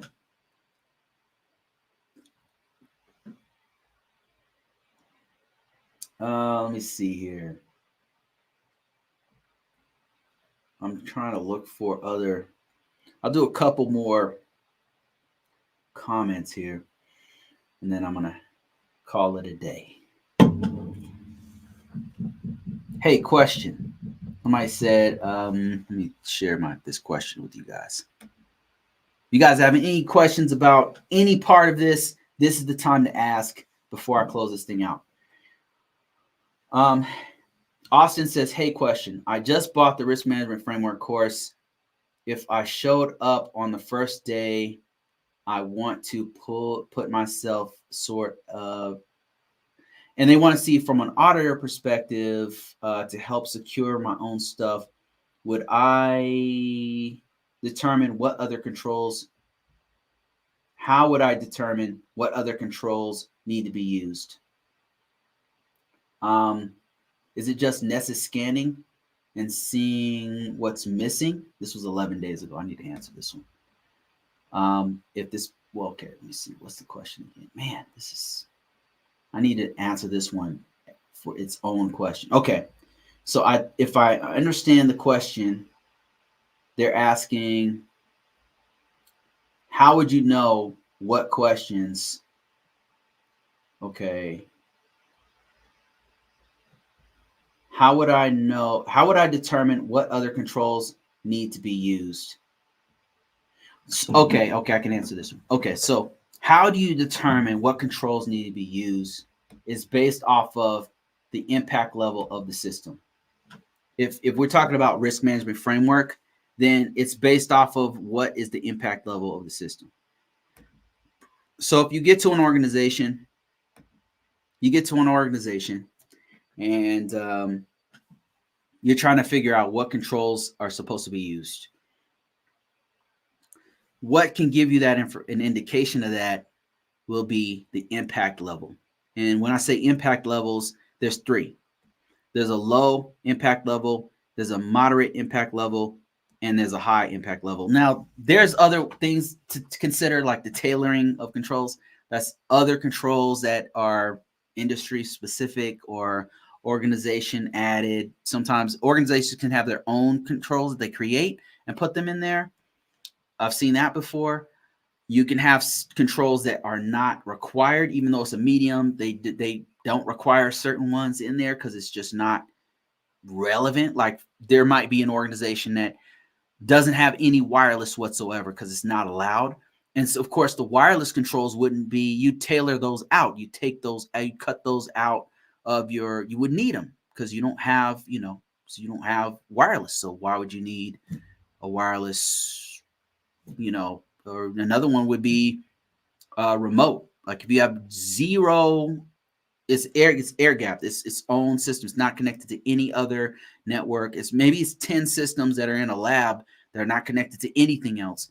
And there's no remote capabilities at all. So you wouldn't need controls regarding remote because it's not applicable because there's no access to this internal lab that you have these 10 systems on.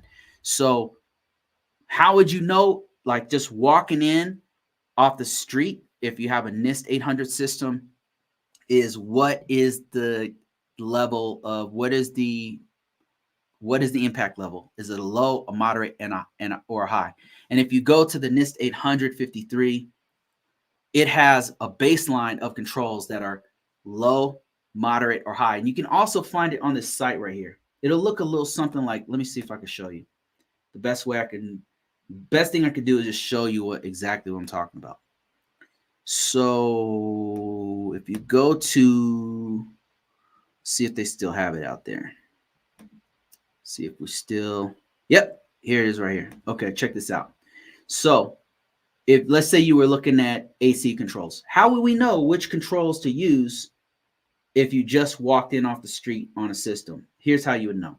Here, the AC controls are dealing with, let me show my screen here. AC controls are dealing with access control policies, access enforcement, separation of duties, least privilege. How do you know?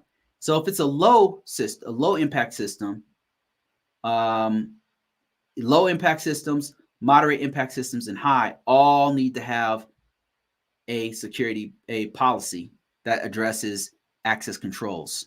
Everyone has to have this. There's no exceptions. There's no excuse for not having it. And then, but there are some controls that you don't need. Let me show you one that you don't necessarily need it for every situation. And here one is, let's see, concurrent. This one right here, concurrent session control. So I believe that's like you don't want multiple people logging in at once, right? And so in a low and moderate, you don't really need to. That's not necessary for that. You don't need to care about that. Low and moderate impact systems don't necessarily need that. But a high impact system where you're very, very concerned who is actually accessing that very classified data, yeah, you want to know who's logged in, how many people at once were logged in. Did a person have 2 different accounts logged in at the same time? When were they logged in? You're going to be very, very curious about when and who and why they're logged in. And so this breaks down that whole thing a little bit further, but this is how you would know. And all of this is detailed in the NIST 853 set of controls. They tell you exactly what controls based off of what is the impact level of that particular system. So that's how you would know if you were just walking in off the street on a system. Now, there's other things to keep in mind because different organizations, they might apply some high controls to a moderate system for their own reasons, and they'll have a justification of why they do that. So where you go to find that kind of thing out is probably the system security plan.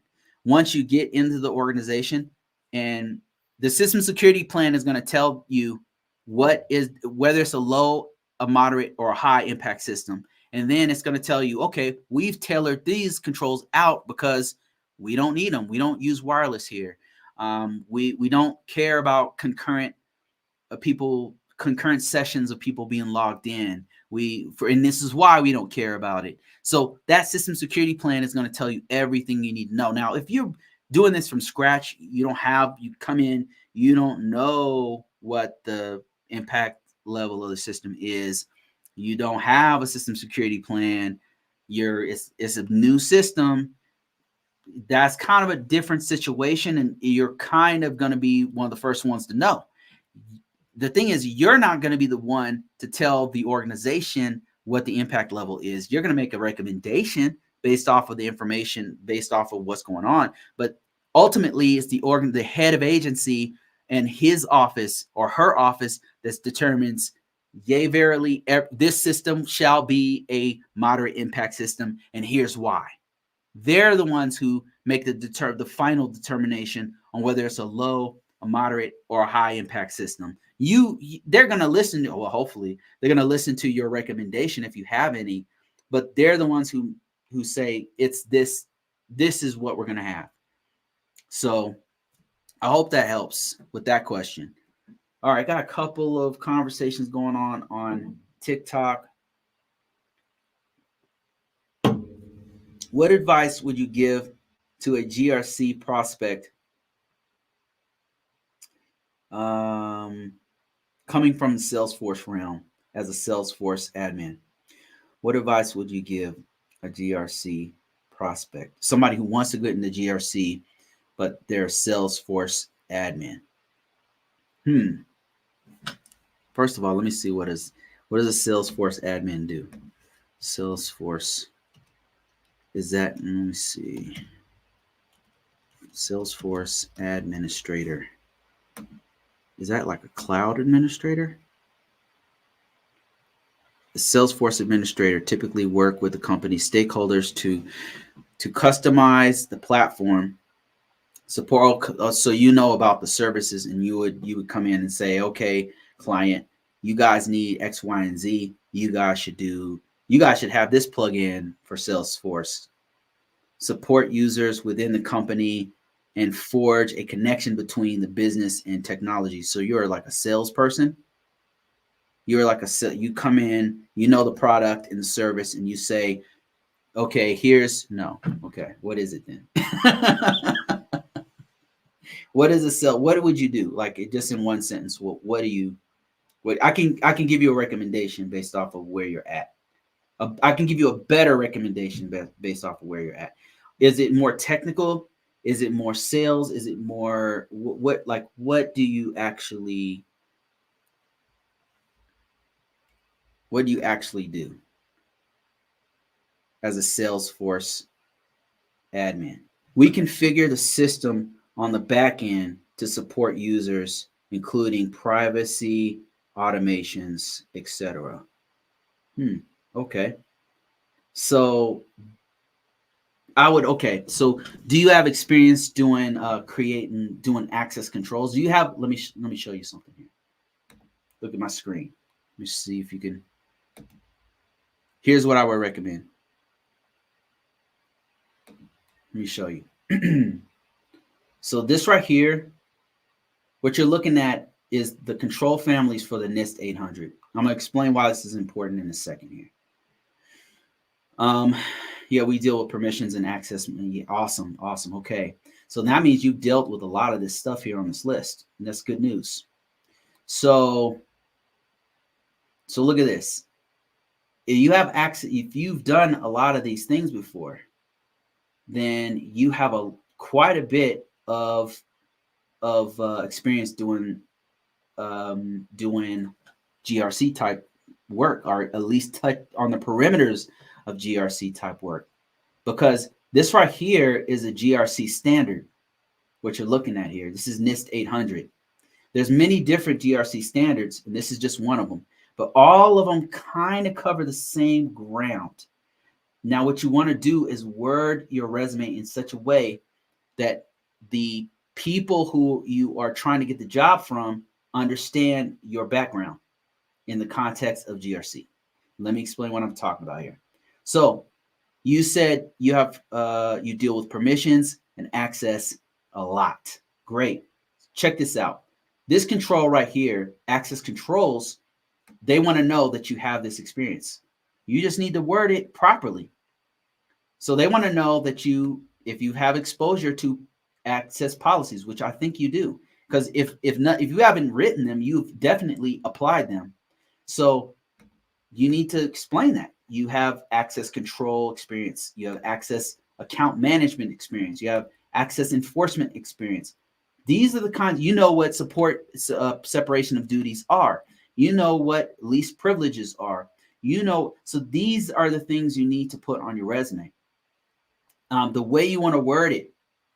Let me give you a demonstration how you want to word this, how you can find this for yourself.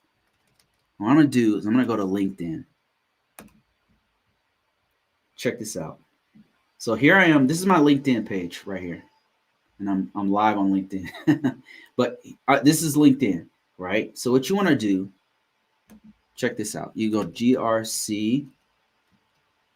GRC. I'm just going to type in GRC. Now, GRC is a very broad term, and it means a lot of things to a lot of people. But here's all the jobs. Now, we can look at jobs, but what you want to know is how to word it on your resume. So let's go to people. So here we are on people, and check this out. Now, what we want to do is look for somebody who is putting their entire resume out there. These are GRC analysts, specialists, you name it. So let's just take a look at the top 10 people. Some of these guys are going to put their entire resume on here. And these guys are godsend because this is going to give you an idea of what to put on your resume. Check this out. Look what they're putting on their resume. We deal with permissions and access allowed. Okay. So look at this. Look what he's putting on his resume.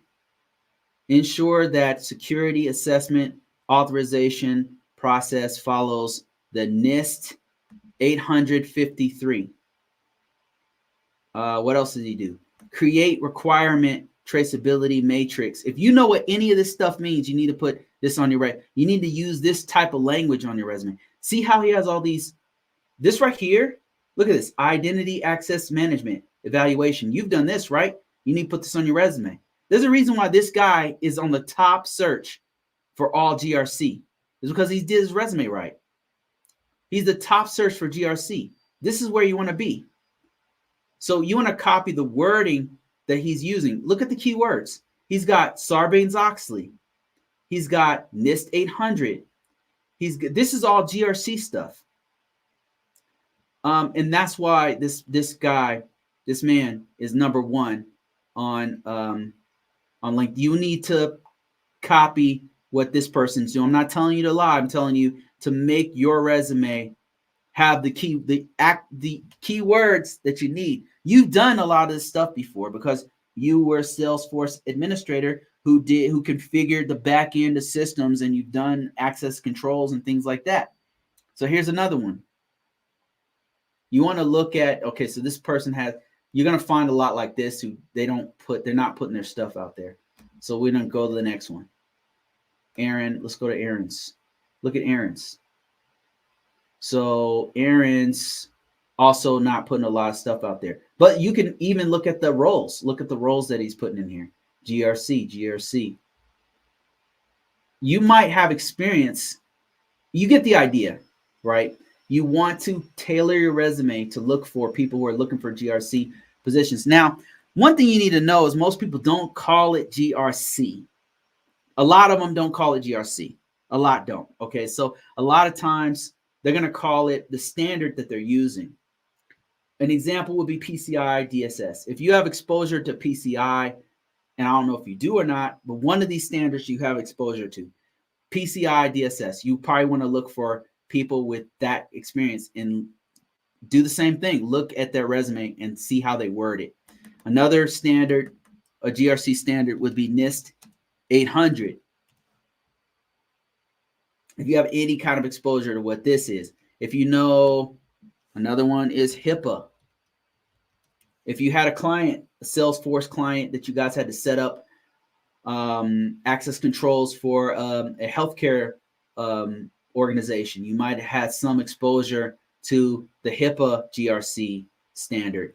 You might also have one for, what's another one? NIST CSF. That's one. Another one is NIST CIS, or not NIST CIS, CIS controls, V8 or V7. Let me see if that one's, I don't know if that one's going to be. So the idea is to find, you can use GRC. You can definitely use that. But a lot of them are going to be, they're going to use the standard that was relevant to whatever industry that they were in. So auditor, look at the industry that you worked for as a service, a Salesforce admin, and look at what is the best security practices that they use in that industry, and use that. Whether it was the healthcare, whether it was banking, whether it was retail, whether it was government, use the standard. You can also just use GRC as well. You just want to collect as many keywords as possible and put those into your resume. If you still need some guidance on it, you can download my resume for free. My resume, you just go to convocourses.com, and then you can there's a free access to my resume, my real resume. Now I recently updated it. It's on LinkedIn or whatever, but you can access it. It's going to give you the format of my resume, how I broke it down, what kind of wording I'm using, and you'll notice that I'm using NIST 800 because that's where I'm at in GRC. So that's the kind of stuff that you want to put in your resume. What you're trying to do is make yourself look attractive to GRC organization. You said, should people focus on one standard like NIST 800 or several or all? I would say use the one that you have experience with. NIST 800 is mostly for federal government, to be honest with you. So if you were trying to focus on getting a NIST job, I would use anyone that you could. If anyone that you're familiar with, definitely put that on there. If you're very familiar with PCI compliance, HIPAA, whatever, put that on there. Reference it. You'll notice that they reference it. So anything that you have either direct experience on, or you have direct knowledge on, or you're comfortable with it, any kind of exposure, put it on there. Any kind. I would say stay away from the ones that you really don't know anything about. Like, I don't normally put Sarbanes-Oxley on I just haven't touched it. I know what it is, but I just haven't touched it. So I don't normally put that on my resume. I've touched PCI DSS. I've touched ISO 27001. I've touched NIST CSF, NIST 800. I've touched a little bit of HIPAA. So I'll put that kind of stuff on my resume. I'll feel comfortable. I'll be okay with it. But anything that I really don't know at all, I'm not going to put it on there because they're going to ask me about it. And I'm going to be like, during the interview. So you don't want to be like that. So put stuff that you're comfortable with, that you have experience on, as many as you are comfortable with, and you can speak on it. That's what I would do. All right, guys, I think that's it for me. Thank you guys for all your comments. Special shout out to Larry, who's funded this drink right here. Thanks, Larry. I appreciate you, man. Every week you're hooking me up. And thank you for all the people who've joined my newsletter. Thank you for all the people who've given me comments on books. It's really helping me out. Really, really helping me out to boost my book up. And all you free readers out there, just remember, link in description, link in bio. Go to convocourses.net if you're trying to get free books, free audio books. I love audio books myself. So free audio books if you want it.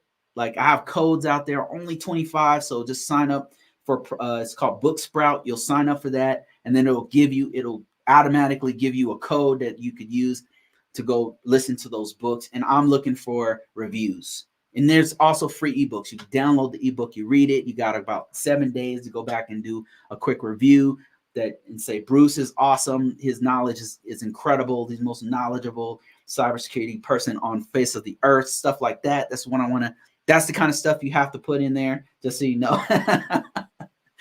And I think that's about it. One last question from Larry. He says, how important is an up-to-date LinkedIn profile? Same as maintaining an up-to-date resume?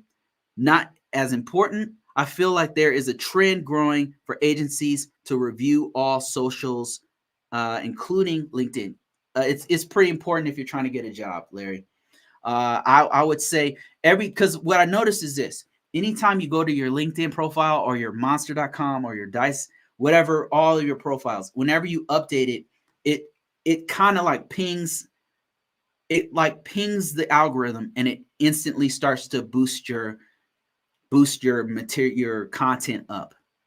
So give you an example, like my LinkedIn, I'm constantly posting stuff like this on my LinkedIn. So I'm constantly getting people contacting me. The more active you are on your profile, the more employers are seeing you and the more exposure you get, because it's boosting your stuff in the algorithm. Your content's being boosted up. So the more up to date your profile is, more, I would argue, it's more important than your resume these days.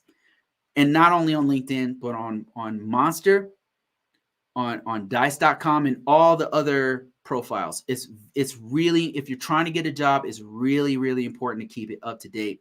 And because if nothing else, it's updating it so that the algorithm in that particular job aggregator is grabbing you and boosting you up for, because I notice every time I post anything, I get a whole bunch of people contacting me. I get too many people to even respond to whenever I do anything on any of my profiles.